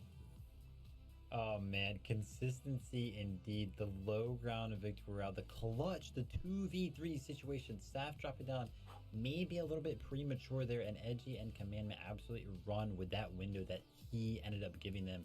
Ended up in a 2v2 situation, and he just played with the harpoon so well, kept forcing that guy down, and eventually found the elim in here. And then it was a 2v1 where luckily Commandment and Edgy found a flopper to go ahead and win that heal off, and then Edgy jumping around with a nice low ground shot onto Stretch to end it off there.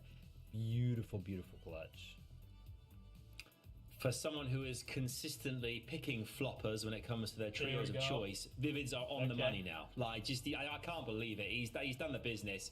Honestly, I mean, we were saying they've now had 2 second places, 2 first places in 5 games. We were all saying that what they need is eliminations here, and they've come through and absolutely, like, I think, would you say 11 eliminations at 30? I mean, double digits regardless.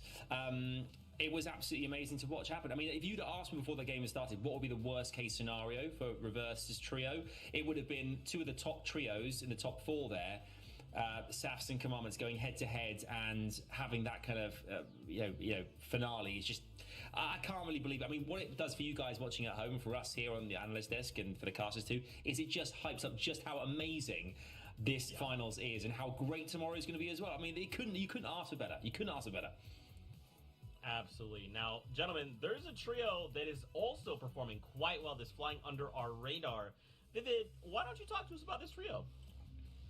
Yeah, so Degen, Azers, and Skittles, probably a lot of people's favorites to actually go ahead and win this FNCS. However, they've kind of been flying under the radar today, but not so much on the leaderboard. No, they were 3rd after the 4th game there. I'm excited to see a leaderboard to see where they are after that game 5 there. But yeah, I mean, Degen, Azers, and Skittles, they have been doing so well today, just equally as well as Damien Reserves and Commandment and an Edgy, but we just really haven't talked about them. So really solid trio to look out for here. Keep paying attention to how they play, because these guys are definitely something that you can learn from a lot. Yeah, they really are. I mean, previously, when they qualified in week 1, I think the average placement they had was 12th or so in round 4, but that was the 9th highest across the top 10, so not great by any means. What separated them from the rest of the pack was the eliminations. They had almost, I think, at the 6.7 or so eliminations, which is huge. We mentioned it earlier on with Vivid, back-to-back winners of the last 2 trio cash cups. DreamHack Open Duos winners. They're a big team, and this is it. This is our current fight. Okay, all right, guys, things have changed. I can't believe what I'm seeing. Yep.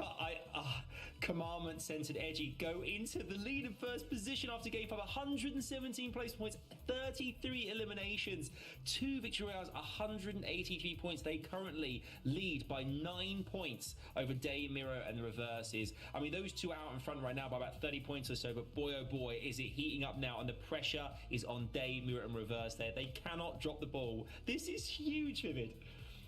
Oh, I love to see it. My prediction is it's there. Let's go. Finally. Yeah, second page here at Bucky, Kanata, and Macwood kind of hovering around that 12th place slot. Again, we told that storyline earlier. Huge shout out to Felix and Co. here. We talked about him a little bit in the qualifiers. Really consistent player. Can always find himself within that top half of the leaderboard there. Love to see him up there as well. A trio that I need to see more out of, though, is Furious, Blake, and Illis, because they have a lot of clutch factor and a lot of elim power on that team. They're just not finding it, though. Yeah, and your team, your chosen team, was spotlighted here as well. Commander Center and Edgy there are our current spotlight. They are Limbs versus the top 10, 15 eliminations, which is incredibly impressive. Low ground eliminations, 16.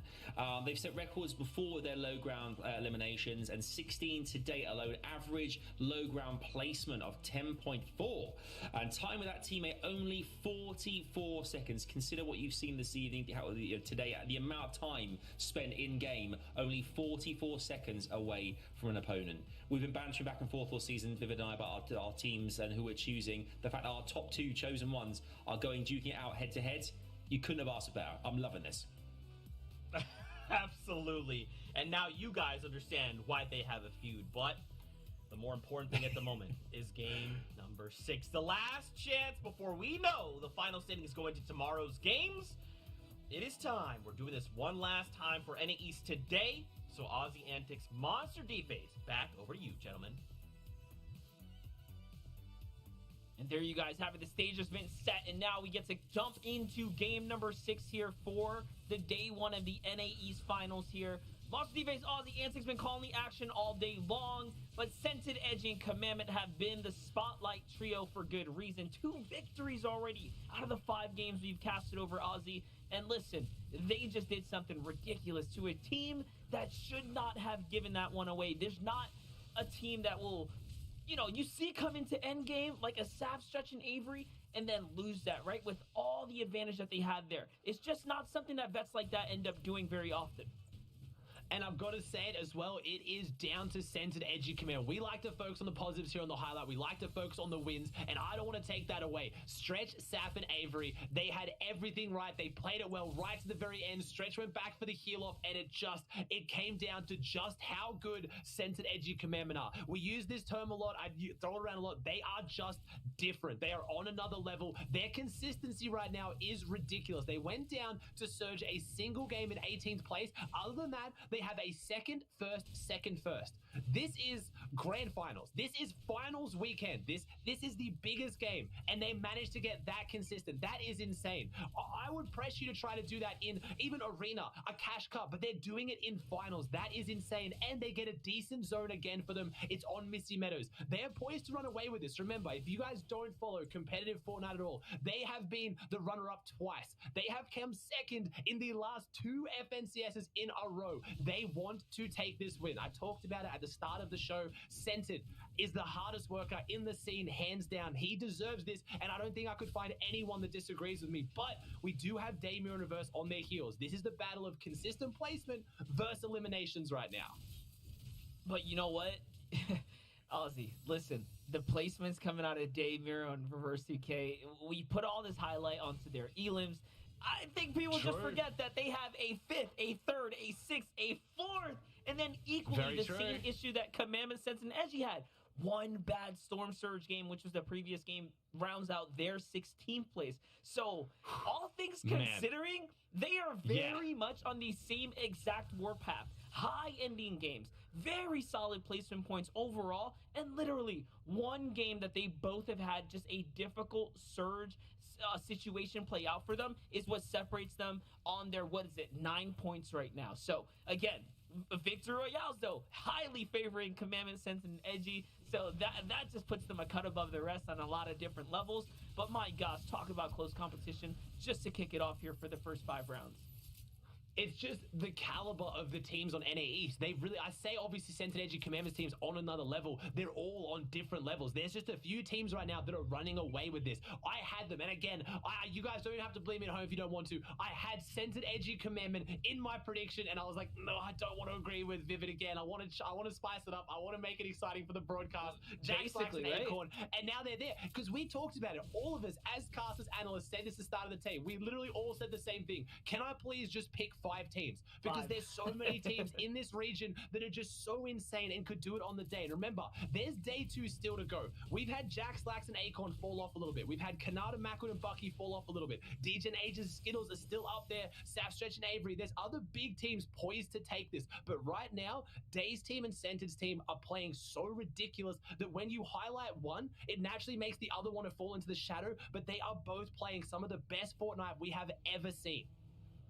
Yeah, like, they're just miles ahead of the competition right now. And again, it's all because of their hard work ethic and the time and investment that they put in here, and they take accountability for their gameplay, right? These are all trios that are just spearheading the competition and honestly just have very, very good attitudes and great outlooks onto how they approach their practice regime and just the way they carry themselves as a whole. So again, it's no surprise to me that they're up at the top, and the team that is right now beating themselves over the head is of course Stretch, Saf, and Avery. We took to social media. You got to see Saf and them talking about it. He said, listen, give us that first moving zone. We'll walk away with the Victory Royale. And unfortunately, they just underestimated what happens when you go toe-to-toe, barrel-to-barrel, solo versus 3 shotguns of the trio like Commandment, Sense, and Edgy. You're going to get punished, and that is why Saf fell early there. Yeah, Saf fell early when he dropped down. And again, remember, Saf is the God Pump. He's been known for that for a long time. But man, when you're going up against some of the likes of Centered Edgy Commandment, it is scary. And they are all insanely good, but they play so well together. I remember we were talking about this last season, or again, the season before. Dragon shotguns in the game. Centered's team ran up the low ground with the Dragon shotgun. And everyone always asks the same question. Ozzy, Monster, why are they low ground with the Dragon shotgun with the fire? Why are they not constantly burning? It's because if you hit every single pellet of the Dragon shotgun, the fire doesn't spread. Center did that so consistently that fire wasn't an issue for them. That level of aim is almost unmatched. And then again, we've seen Commandment multiple time and time again from that low ground step up and hit the big shots. This time it was edgy, proving that all three of them are just absolute clinics with the shotgun. And that's why when it comes down to those final games, they can still pull off wins from the low ground. Me and Monster have said this before. High ground wins games, low ground wins tournaments. But I'm honestly going to have to change that unless you're centered edgy Commandment. And then you can win games as well. 2 out of 5 victory hours so far and 2 second places. That is ridiculous. Yeah, they're taking reality, flipping it up on its head here, and definitely proving that they can write their own narrative, their own story. And you know what? They're doing a damn good job at it so far today. For Saf, Stretch, and Avery, though, they have to continue to step it up here because, you know, for them, there's still pressure. It's third place, close on their heels. Mega Dubs, Rokane, a team that was lost in the mix for so long, for many months. Just, you know, you wanted to believe in a team like Mega Dubs and Rokane, but they could not figure it out. They couldn't get the pieces to all fit, and the puzzle was too difficult to solve. But lately, things have really been clicking for them, and now, all of a sudden, they're here. They're in this conversation. DJ and Adrian's and skills as well. Scarily consistent, even tonight. But again, exceptional performances is really what we're looking at. Near perfect performances from our first and second place teams. And how do you beat perfect, right? It's tough. You have to be equally perfect. And for any trio, it's just too hard to do sometimes.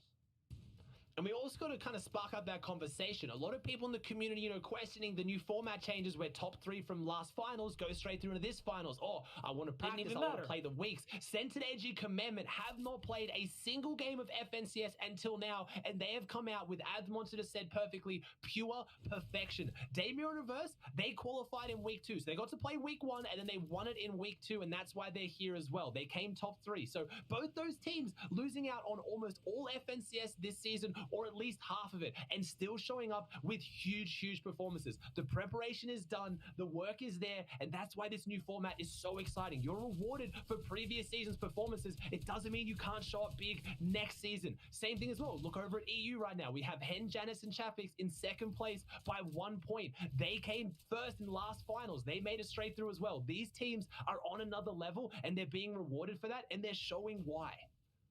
And that's just it, right? Don't chalk it up to excuses or anything of the sorts, because at the end of the day, it doesn't matter. When you look at your teammate counterparts, when you look at your peers here in the space, man, they don't complain. They take it, and they actually dish out better gameplay than anything that's delivered to them inside game. RNG aside, they don't care. They make it all just come together and work here. Here's that team, though. Here's Dubs, Mega, and Rokane. Now set up inside the bush looking for any types of tags.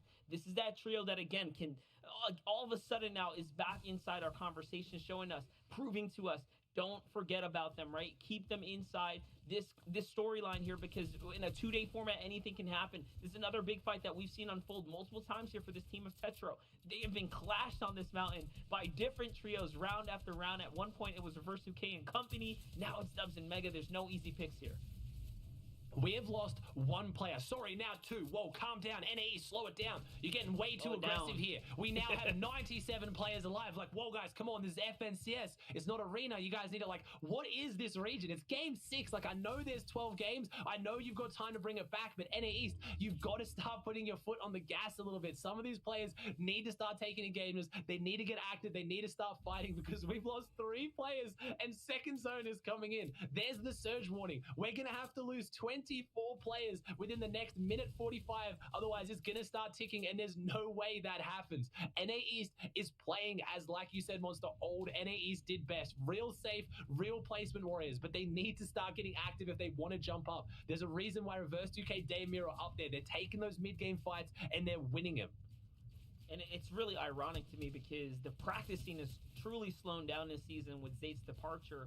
But all of a sudden, it's like less practice equals more. Whoa, what's the strat here? I got to take my time, because you don't get to get those repetitions, those repeat performances, and all of a sudden the comfort. And I think we're seeing the result of the lack of practice in some degree, right? So in some form, it's all coming full circle here. We're actually, if anything, seeing a different type of playstyle, because I think players are a little bit more hesitant. You don't really know what the other crew has got up inside their sleeves. What kind of plays they're going to pull out. What kind of, pit stops are going to hit here on the road now as they're starting to clash. And now for Miro and company, it seems like they're getting into another fight that's not looking too hot for them. Have we seen, everything start to unfold for them?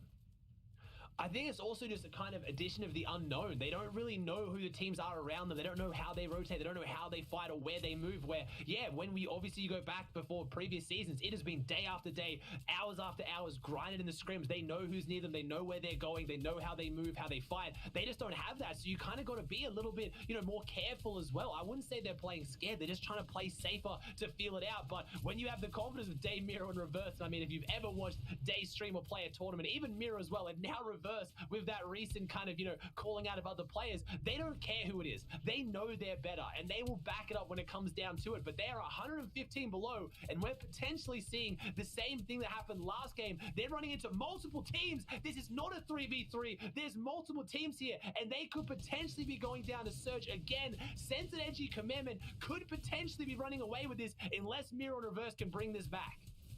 Well, that first game, they were also down a member 2 coming into the same side of the game here, and they did manage to pick it up and pull it off, so don't count them out just yet. Anything can still happen here, as there are still so many trios looking to collapse on top of one another. Reverse 2K peeking out the side here. He doesn't even want to get into the box fight if he doesn't have to, but Miro decides, hey, brother, we got to do this here, and down he goes inside of the box. He's already looking for the shots here. It's the elite trio on the other side of the wall, and still, any big exchange here, one huge opening, and all of a sudden their game is all over. But the Surge is already active. One player has to go down, and it seems like he's done just enough here. Just enough to go ahead and sneak by. And now Miro's hoping that he can pick up this reboot card, bounce back in this game, and maybe, just maybe, make another end game. And we actually saw this last FNCS from EU. We had Rezon, Vidil, and Noah Riley, 3 of the scariest players in the world. And they've built up such a reputation for how aggressive they are and how they push teams around their drop at the time of Sweaty that no one was landing near them. No one landed on them, and they couldn't find their Storm Surge. We're seeing a similar story here. Day, Miro, and Reverse have been running through this lobby today. They have so many eliminations. We saw the stat come in. They set a record for most amount of eliminations in the first 4 games. The other teams are aware of that. They're avoiding that, and now they're struggling to find their surge. Their playstyle is going against them. Censored Edgy Commandment changing things up a little bit here. They're going a little bit more center. They've rotated towards the east side. We haven't really seen many east zones here today, so I want to see how this plays out for Commandment, Censored, and Edgy. Probably the weakest loadout so far we've seen if we're looking at just Commandment here, but they're set up for success, and with Reverse 2K's team wounded, they could run away with this. Yeah, definitely. And honestly, they're not even too far from Reverse 2K and their team, because now they're on their side of the fence here. They've literally migrated to the other side of the zone where they end up playing. So we might just see a clash. We might just see them actually push them out themselves here. It will be their doing. We'll find out shortly. Stay tuned for the next episode. But Jays is going to find a full team wipe there in the feed. Teo Chimp and Tabney go down, and that's Chronic Jays. If you guys haven't checked out Jays, check the young guy out. The kid moved over from console. He was a big integral part of the console community. He still is, and now competing with the best of likes here on PC, qualifying his way to grand finals. This is what finals is all about, right? Showcasing not only the vets here, but these up-and-coming rising stars that we are going to see time and time again. We're going to see so much more of them as the seasons continue to develop, because now's their shot, right? Now's their time. And the irony of you saying that is Aspect, one of the ultimate vets, takes on Sprite, one of the big new names on the block. That's what it's all about here in finals. Knifer takes down Scoped, smacked on a Tragics. The big names are going down. This is the final game. This is the mental battle. Who has the mental fortitude to keep pushing through? You've played 5 games before today. It's the 6th of 12. You need a big statement going into tomorrow. You need to build up the confidence. But if your confidence is shot, if you've had a rough day, you need to put that behind you and focus up for one final game. This one will be all wrapped up in about 10 minutes, and this is arguably one of the most important. You need to come into tomorrow hot. You need to make a statement, as Dubs, Mega, and Rokane have been playing good. 151 points. They are playing very well. They need a little bit more. They need a final massive game 6 as this zone pulls towards them, and that sap goes down. So that's our 3rd place team dropping off the pace just a little bit here, and Dubs, Mega, Rokane are looking to jump on them. I mean, that is 2 absolute veterans running into each other there. And that's it right there. Look, they're going to pull Stretch down as well, too. They're just going to grab him by the ankles and not let him go. And there it is. He gets captured now, knocked as well. They might get the finish here and the full refresher to pick up the loot. Fourth place snatches the third place team, takes out 2 of the pieces of the puzzle there, and can they complete the entire equation? But no, instead they're just going to go and leave them. They're going to leave them behind because they have to prioritize this rotate here. Although they have time on the clock, they don't want to be left behind. They don't want to be caught behind by these other teams. Instead, they're branching out, building this big base, and I'm not sure if this is going to be the greatest play, Ozzy. Just take a look down low. They are starting to run out of materials here for Mega. He lets them get the pickup.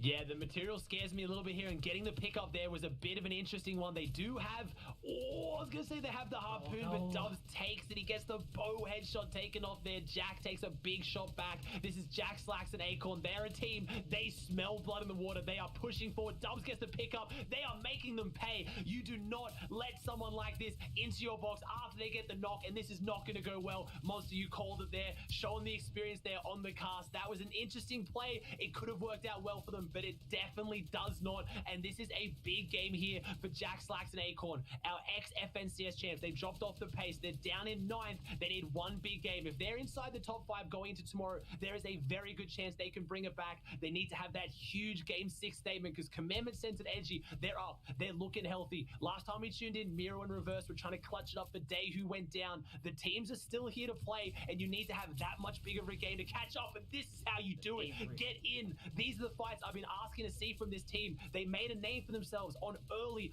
aggressive fights. They've fallen off that a little bit here today, and with the 1200 Storm Surge above on the board, it looks like they found their footing again. Yeah, most impressively is the 2 Elims because they need these points here to catch up now. Jack, Slacks, and Acorn, your reigning FNCS champions, coming into this as one of the hottest teams. You know, Cash Cup after Cash Cup 2, let's not forget, they have been on a tear. This is honestly, if anything, uncharacteristic for them to be so low. And by low, I mean top 10, ladies and gentlemen. They are still playing out of their minds, quite literally. And now jumping into Dubs and Mega, they're not going to find anything, but it's enough to push them back. And they're just trying to fight for the refresher here. They might just find another one there. And there it is. It is Dubs. Dubs ends up swinging back around. The full finish, this shakedown 2. Jack says, get him out of here. We don't even need that. We know he's going to come on through, and he was right. The call was correct. Jack's instincts was enough. He realized, hey, the zone's coming. We got to go, guys. Oh, and Miro goes down here. It's just Reverse trying to solo clutch now. This is your 2nd place team. Remember, 3rd is out. 4th is out. We have seen Saf and Mega's team 4th. If Reverse goes down here, that is 2nd, 3rd, and 4th out of this game. Centered Edgy Commandment could run away with it, but Reverse, he put a target on his back, and now everyone in the lobby is looking for him. He is a solo on 64 health with no shield. If he can somehow make this rotate, he's in it with a chance. There's the vehicle. He chooses not to use it, but this would be a big change of Game 6 right now. Centered Edgy Commandment are by far in the healthiest position, and this is huge for other teams like DGen Ages Skittles, like Jack, Slacks, and Acorn that are looking to jump up on the teams around them as Centered gets an elimination onto Nut. Reverse is making this rotate. He has made it in, but he's down to only Wood Monster. He has 13 wood builds left. That's the soft mats. Oh, and Centered is down. Centered is down here. Commandment and Edgy are over the top of him, trying to hold this off. This is massive. Jumper threats and Rise. They're opening this one up. It's just Commandment. 2nd is a solo. 1st is a solo. 3rd is down. 4th is down. Game 6 NA East. Everything is changing here. And now for every team that falls here, these solo players are literally stealing away points here. They're playing with house money now. There's nothing but risky bets here on the table for all these players involved. For Commandment, though, it's a little bit better than Reverse's situation. He has the heals here. He has the shield. And Commandment is one of the most clutch shotgun shots. He has one of the most clutch shotgun shots this scene has ever seen. Let's watch him play it out now as he is deciding where exactly it is that he wants to go. Reverse 2K is going to find Sizz Lucky in the feed, though. He's not done, and that pushes him up to another placement point there, too. Who's this on the other side of the wall? Commandment doesn't care. He's got to get the move on here. Ozzy, we're watching 2 teams go head-to-head right now for who's going to walk away with this first place spot, who's going to be able to hold it on. My bets are on Commandment right now for easy pickings and easy reasons right now because he has the advantage. But is it going to be enough here? But depending on how this goes, if 3 players don't go down in the next 21 seconds, he is below the surge. 2 players go down. I think it might happen. Smacks in the feed, Ages in the feed. The big teams that need to have big jump ups are still going, but Commandment and Reverse 2K are still surging forward. I believe Reverse is somehow still alive in this one. Can Commandment show you what Monster just perfectly coined? He has some of the most clinical shotgun aim. Can he put it to use, or is he going to go down to all the different pressure he has on him? He's going to play the medkit. This is a very smart play. He'll stay in Storm, play the medkit, and then let players rotate in ahead of him. I believe he's gotten this off. Commandment does not miss these. Reverse goes down. So Commandment has outplaced Reverse. That means I believe they're holding on to their first place. There are only 1 elimination difference. Commandment goes down. That is going to leave the leaderboard so close. We have 9 teams alive, but first, second, third, and fourth are out, and 5th is on high ground. Can Ages, Skittles, and DGen have a huge surge forward going into day 2, as well as Jack, Acorn, and Slacks down below? And I also saw Macwood there too, or Bucky still in the feed as well. So finally, they make an endgame as well. All of a sudden, the other veterans, the other people that we were painting into this storyline as teams to walk away with this are starting to show up. And it's not too late, because this is only the last game of day 1, and there is more ahead of us tomorrow. So continue to watch these teams pop off here. As again, for DGen, Ages, and Skittles, they were in 5th place. They're the last other highest placing team that can actually do something big with this position they've been granted. Macwood coming in behind Kanata, though. They're still working together here. Illis is pinched between the 2. Can Macwood hit the shots? We'll find out here. As no, Macwood loses the exchange, and of course, Illis is just that good, but Kanata follows up with an even bigger one. And now Kanata secures them to a top 3 here. Goku a solo, Kanata a solo, and then your high ground team, Agers, DGens, and Skittles, in the running right now for the Victory Royale.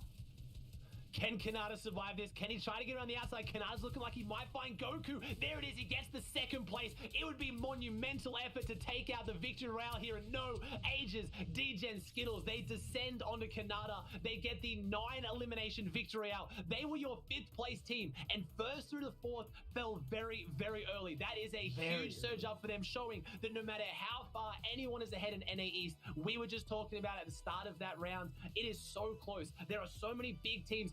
Any of them, if they make it to endgame, can get the Victory Royale, and this leaderboard is definitely not over. But what a day 1 monster. I mean, it literally had everything we've talked about in the weeks coming up to this. Yeah, and every single team that we expected to make it there has done just that as well, and a little bit more. Honestly, records being broken here for FNCS final stage. You couldn't ask for anything better. NA East, you guys have not failed to disappoint. You know, y'all just make the job so easy with how good you all have been. And honestly, even for DGen, Ages, and Skittles there, congrats on taking the last victory of the day. That's going to conclude just day 1 here. For Monster D-Face and Aussie Antics, we thank you guys for tuning in. But there's more action in front of us. There's more content here to be held. So let's toss it over to the desk now.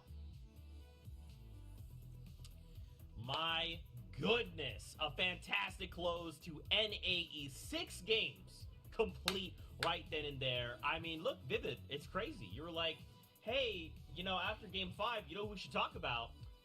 I don't know. Sounds like the trio that just won this last game. DGen, Agers, Skittles, I don't know. And I was like, you know, I trust you, Vivid. You're a smart kid. I trust you. Boom. They said, Vivid, you've given us the moment. We must win now, here in the last game. Yeah, a bit of a caster gift from myself there. You guys are welcome. Agers, Skittles. I did all the hard lifting, I guess you could say. But yeah, no, you know, those guys were flying under the radar all day, and they were like, you know what? We're tired of flying under the radar. Let's just jump up a bunch of places on the leaderboard and show them what we're really made of, and come out with the Victory Royale, the last game of the day. And tomorrow they're gonna have a lot of momentum off of that one. Oh yeah. I mean, the top 5 teams we saw there as well. We saw it was so close between Commandment going solo. I think it was Miro solo as well. Just trying to stay there and kind of get as many placing points as possible. Then suddenly these guys come through, DGen and Co, getting the Victory Royale, getting eliminations, getting themselves up the board. It is going to be so tight at the top, and it could not set things more perfectly up for day 2. I'm so excited to see how this is going to turn out. And right before we go to standings, we gotta relive these Victory Royales. NA East put on a show for us, and just to be reminded, we have another 6 games tomorrow. It's gonna be a great day. 6 more games tomorrow, 6 more Victory Royales. First one of the day, though. Gabe, Tahi, and Spray. Sweaty Sands is theirs. It's all theirs for free, this FNCS, and they're showing us what they can do with an uncontested POI, because a lot of these qualifying weeks and everything like that, all the way up to the reboot round, they were contested. None other than Clicks, Booga, and Bizzle. So now they have an uncontested, they're showing us what they can do with it.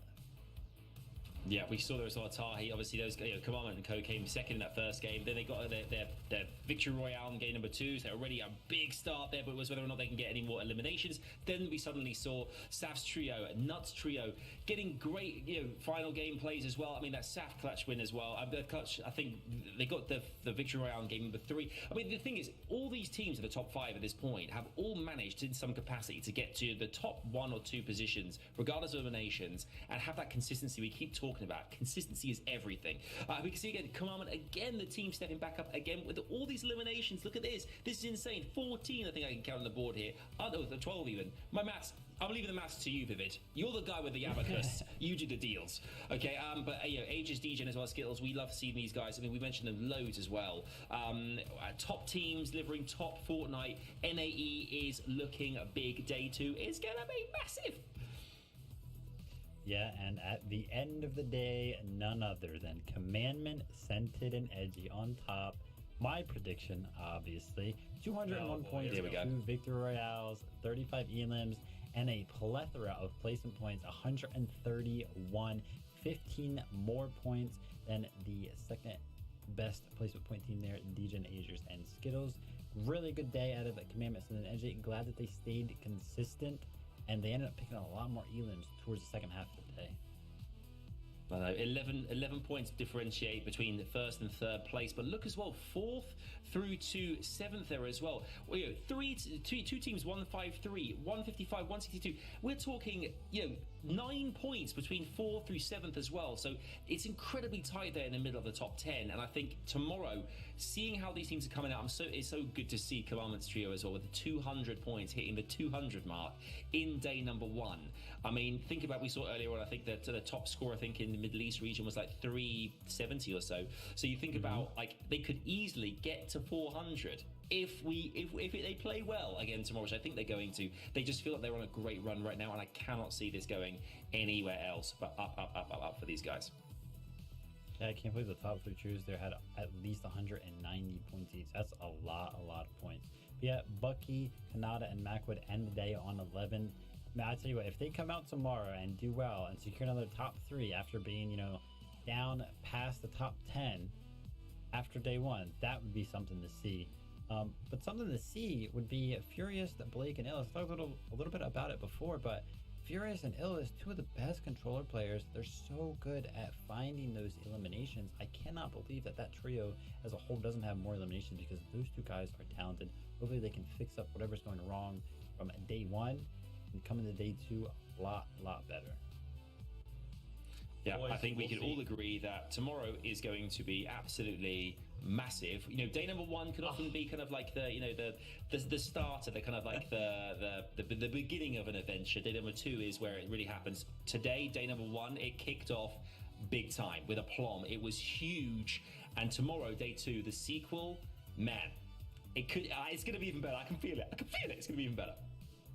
Adam, you were gonna say is absolutely, and you started with an M, and I really thought you were gonna go with mental, and you hit me with massive. So a little bit disappointed in you, but it's okay. That's it for the first 6 games out of NA East. We hope you guys have enjoyed all of the action. As these guys have talked about, don't forget, we're coming back tomorrow, the last 6 matches, and we will crown FNCS Trios champions out of NA East. But if you're looking for more, after this, we're going over to NA West. Shio, Kelly, Clay, Sundown, they'll be hanging out with us as we break down the action there. Then if not, we'll see you tomorrow. Same time, same great place. As always, Fortnite fam, we'll see you guys on the Battle Bus.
We've saved the best for last, and you know it's going to be wild. After 5 grueling weeks of competition, we now have the 31 teams ready to face off against the best of the West. Y'all know it wouldn't be NA West without the Titans slaying from up above. This time for our group, Epic Whale and Rex, it's no longer about defending the crown, but keeping the title of FNCS champion. Rex making play after play with no mask. That's going to be his 6th eliminations once he ends up ticking over. And this could be the push. There's a reason 3 out of the 4 of us predicted this trio. There's a reason they've won everything in the West. They drop it down and they say 14 eliminations plus the victory royale. But looking to strip their title away is Dylan, Juicy, and Quinn, a community favorite who has proven that winning is the best type of content. And they climb. It's a 3v2 as the zone has closed in match number 6 here. A rocket is thrown back over, but the HP is ticking down. Quinn has gone down. Juicy is down, but Dylan has more than enough. And with 9 eliminations and the victory royale. Now that we know our 33 trios, only one can be this season's FNCS champion. Mount up, y'all. We're in for a wild ride. The NA West Finals starts right now.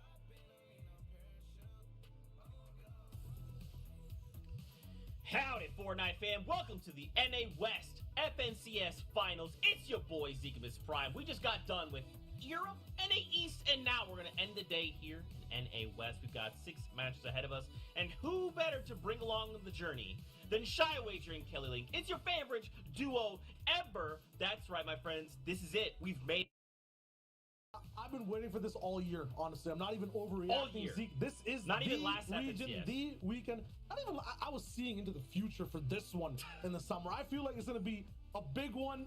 Big teams coming back, teams splitting up. There's so much to just get into. I can't wait. I completely agree with Shio, just looking over all the teams that we have competing today and how they've kind of Frankenstein themselves from the teams from Season 5. Albeit, though, of course, not one team, Arkham, Rex, and Epic Whale. We haven't seen them compete on the FNCS stage for a month and a half, 2 months now. I am so excited to see their reign of just terror go through once again in North American West because they have now won 2 seasons in a row. Are they going to make it 3? It's quite possible. These are the questions that we are here to answer. Moments that we are here to live through. Now, we'll get to that in just a second. First, we got to do the housekeeping things we like to do at the top of the show. We're going to talk about how the day started for us. It was Europe, it was NA East, now NA West. So if you like the action here, don't forget you can come back tomorrow. 6 games across all 3 of these regions. We'll have updates from other regions and crown trios champions in those respective regions. So make sure you come back tomorrow. It's going to be absolutely incredible. Let's take a look at our overall tournament format. That's right, you know what, you've already seen it in your mind's eye. You already know what it is. Look at this, not even scared anymore. Send your screen, Shy Wager, Kelly, we're in finals. What has made up the 33 trios that has brought us to this very moment in time? I mean, we had qualifiers, Zeke. We had the semifinals. We had top 3s rolling in from the qual. Semis were top 6. A reboot round giving us a slew of teams as well. But as we focus in on the finals, now it is the top 33 teams rolling through no matter where they came from. They're all playing for the top. It's a little bit different though on West, Kelly, in terms of how people rolled in. That's right. Our second place team from Season 5 broke up. That's Kenshi, Snacky, and Chris, although Kenshi and Snacky are together. And all 3 of those players did make it into the finals this season. That's why you see only 2 trios moving from Season 5, and 4 of those trios going in the reboot round. The last one being 4DR and his team barely scraping by on that last reboot round, possible because that second place didn't go through. So you'll love to see it here. It's not an NA West Finals without 4DR. Absolutely not. And we'll have 6 games played over 2 days. 12 games in total for NA West. To play games, need the points though. They've been the same for those qual weeks in round 4, for the semis, heats, reboots, and now the finals. Kelly, you have so much placement and elims to offer up. You have to stay consistent inside this format. Without a doubt. I mean, you're going to be trying just to make it to 24th place. That's where the points do start there for placement. But making it all the way to the end game is obviously great. But once you get to that 3rd place, that's where the point differentials start to expand a little bit. You can see it's usually just 1 point all the way from 18th up to 4th. But once you get to 3rd, it's 2 points. 2nd, that's another 2 points. And then 1st place, you're going to be walking away with 30 points just from placements. And of course, eliminations being 2 points each. Absolutely. For the point format, the quals of the weeks, everyone's playing for that big prize too. In NA West, it's $300,000. It's not only that, though, Zeke. It's not the cash prize. There's something very special these guys are also fighting for. You know it's my favorite thing in the world to talk about. It's the Axe of Champions, an in-game pickaxe made of solid gold that we digitized, not really, and put into Fortnite, created the Axe of Champions, and now the trio that walks away FNCS Trio Champions will hold on to the pickaxe for an FNCS season and look to defend that title going into the next FNCS. That's right. Now, of course, there's a few other things we got to talk about. It's another region, in fact. It's Brazil. A region has already got their 6 games done. Now, earlier on in NA East, we did crown our first set of trios champions, but Brazil, not quite there. Not quite yet, but we'll have them going into tomorrow's game. So let's take a look at Brazil. Let's see how things ended up for them, because some of these points could look kind of similar coming into NA West today. Washington, NDP, and Origins, 177 points. Shy, Kelly, I'm feeling, if this is me, I'm like, all right, day 2, I'm feeling good. I mean, they should, but it was a struggle to get to that top spot. It was game 6, a big high ground retake from Villa Mix, Origins, and NDP as a duo to end up clenching 2nd and then getting to 177. You'll notice that Sion King and Kadu are there with 2 victory royales. They started the day with a back-to-back and then kind of fizzled out. Nyx was desperate 24/7 for high retakes. He's in 2nd place. Polga was being the most consistent with Switch time the whole day as well. It was so amazing to watch. Chico and History rolled by with Bagu as well in 4th place. Everyone here, when I was watching, it was all smiles all throughout, trying their hardest, and it came down to the 9th zone every single time with a big retake. Absolutely insane. Yeah, you can see just how contentious this region is. I mean, between 2nd and 6th place there's only 5 points that separate them. So although 1st place is a little bit farther ahead, there is just a lot of competition going on in the Brazilian region. But there's also competition happening right here, right now. Now, if this is your first time, hello, it's great to have you. Hope you've had an incredible day. We got to talk about trios to keep an eye on as we watch the competition today. Kelly, Shy Wager, talk us through these trios. Why are they so important? Tell me why. Well, first and foremost, of course, we have to look at Krizix, Alithi, and Frappi. They were the team that got 1st place in our Qualifier 1. They've actually been playing together all the way back in December of 2020, starting with Frosty Frenzy. They did only place 9th in Season 5, but it was a top 10 performance right there. Incredible performance. Moving on into this now Season 6, they're going to be landing craggy cliffs as they're used to do. And with their first performance that we saw from Qualifier 1, grabbing 2 victory royales, one of which was 13 eliminations, we can expect that they're going to do a great performance here. Absolutely, and with them as well, this is the most interesting story for new teams / old teams coming in. Fav's now picked up by Kenshi and Snacky, Kelly. That's right. Yeah, they used to play together. They were joined by Chris last season. Obviously, Chris is in a new team now. Fav's moving on with them. And now moving on, indeed, talking about Chris, he is joined by Falconer and Reek. Kind of, like I said, a Frankenstein team right here. Players from incredible teams in Season 5 now join together as a single team. They may not have grabbed a victory royale in their 1st place finish in Qualifier 3, but they did grab 2 3rd place finishes and a 2nd place as well. Their power, though, lies in their ability to grab those early eliminations to offset their placement points. Now moving on to a team that's a bit new. It's going to be Batman, Booga, Wale, and Sake.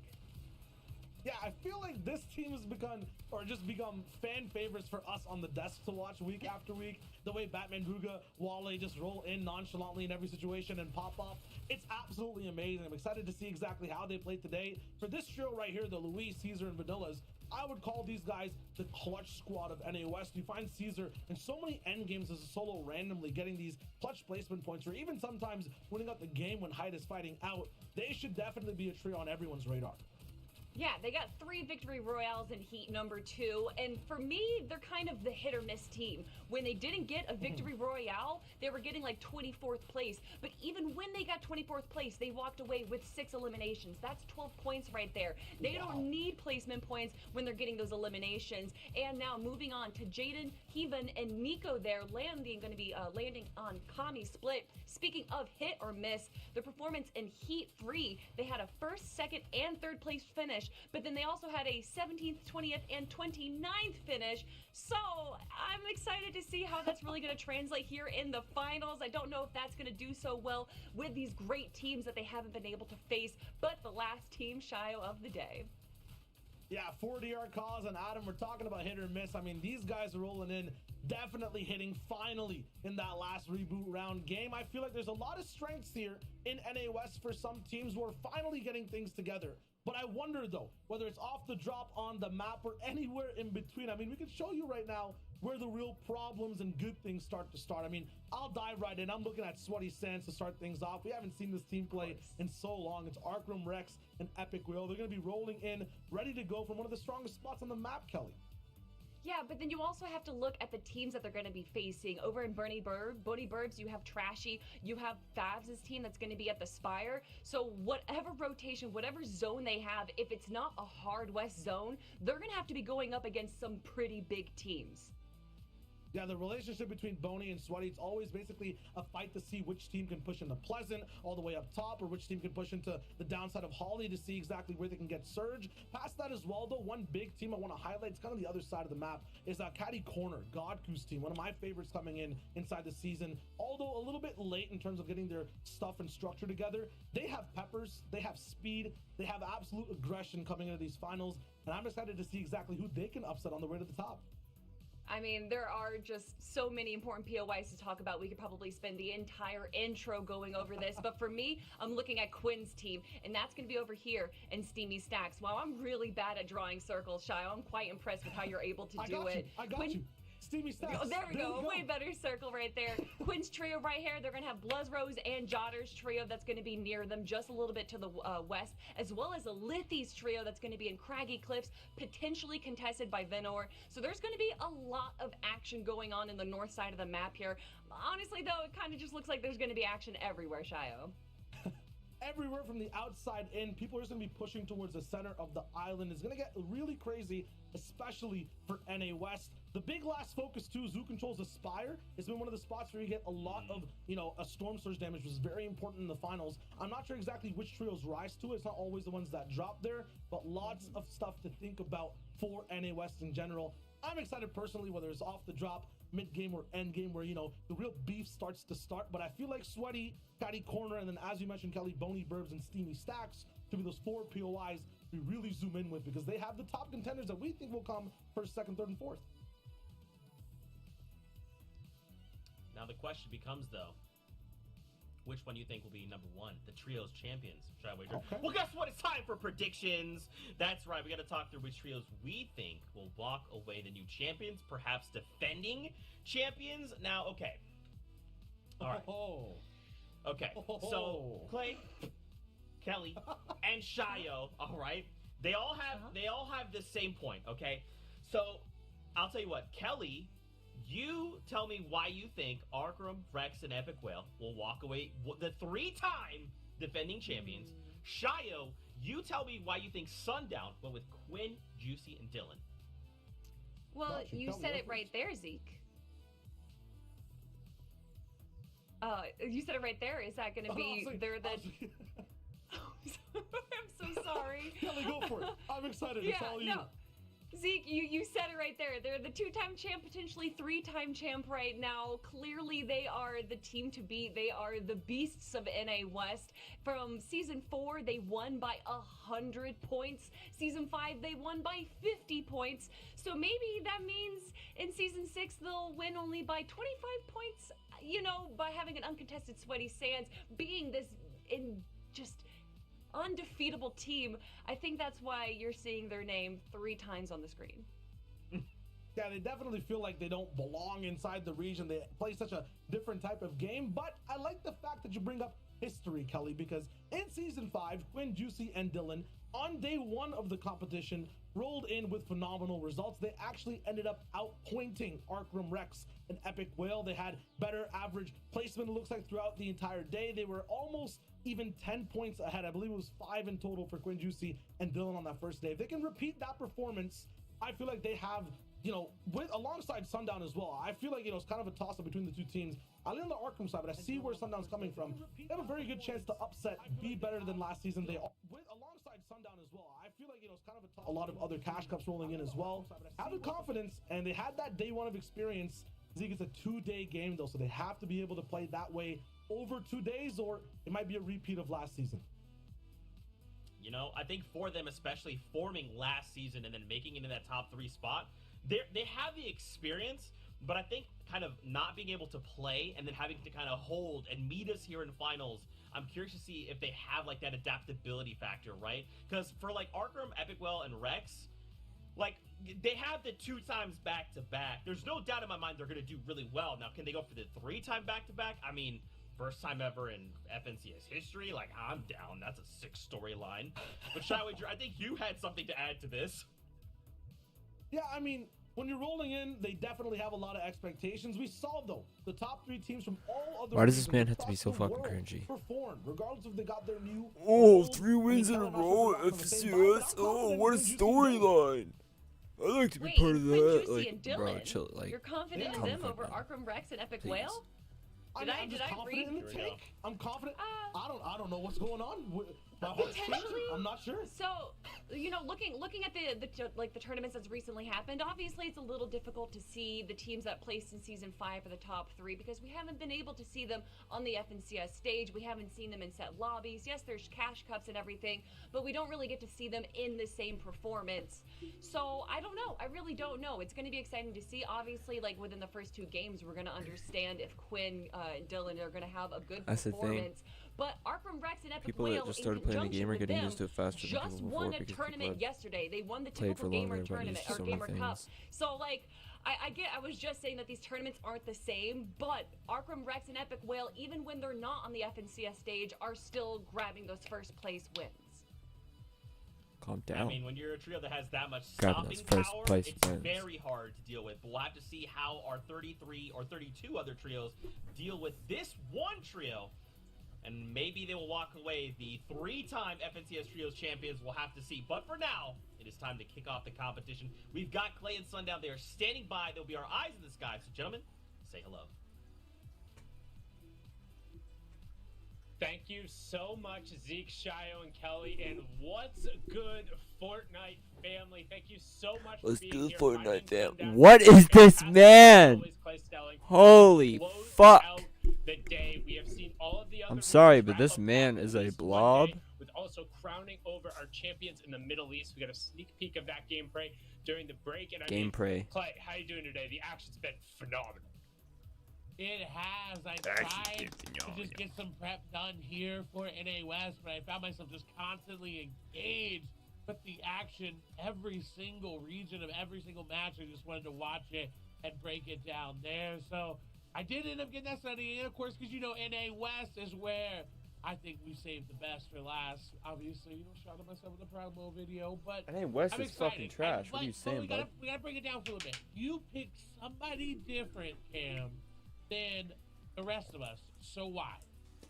I mean, I was waffling a little bit back and forth because it's a toss-up. For one thing I want to note right away, both of these 2 trios that we're talking about between Epic Whale, Arkham, and Rex, and then Rich Hobie, Quinn, Juicy, and Dylan, they're both the automatic qualified teams. They were 2 of the top 3 teams, the only ones that didn't disband, who are coming through, so they didn't have to play in any of the qualifiers. We've seen in every other one of the regions, those teams have done consistently well. My reason for picking them is honestly, like, I wanted to talk about them. I think they're fantastic. I think they've been playing really well in a lot of the cash cups, being able to watch their streams. I think Quinn in particular has stepped up his gameplay, which is saying a lot because he's already known as kind of one of the most mentally sound IGLs, but also going through and coaching other teams and kind of getting insight into how to move about the map. And one thing we've seen historically in finals is that Rex, Arkham, Epic Whale are so good, they demand so much respect that there's nowhere anywhere near them like nowhere close. So if they don't get those early Storm Surge tags, it forces them to be a little bit more aggressive. So I'll be interested to see if they're able to get off to a good start here, because traditionally in the finals, it takes them a bit to get rolling, but then once they do, I mean, we all know the story. Yeah, and that's a really great counterpoint there, because that's what they struggle.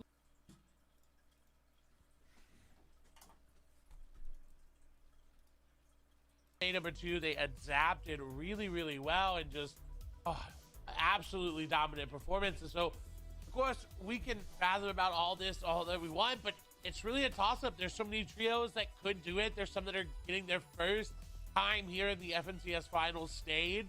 So there's a lot of pressure on everyone to perform. Yeah, and on top of that, we saw the third automatically qualified team disband going through, but the two teams that they formed into, we talked about kind of those Frankenstein teams, they've looked really good as well. So if they're able to get rolling, get the eliminations on the board, particularly in day one in the NA West, it's going to be interesting to see how it sets the stage going into tomorrow, because don't forget, we have 6 matches today, 6 matches tomorrow, and then we will crown the winner. But enough from us. Into match 1, we got Llama hanging out there. Thanks, observers, letting us know where Larry is. So we're going to get an idea of where the drop spots are at, who's landing where, who's contested. And one thing we've noted in particular for NA West is they're generally very good about finding their own spaces. And as I say that, Craggy Cliffs and Slurpy Swamp seems to be the only 2 spots with direct contention, and 2 llamas directly on top of each other for that fishing island just north of Stealthy Stronghold. One has already been consumed just before that Northern Guardian Spire there. So Fort pretty much on that median line, Clay. That missing chest there. There's not as much contestant as I thought would be happening around the map, though. Craggy really only spot Slurpy as well.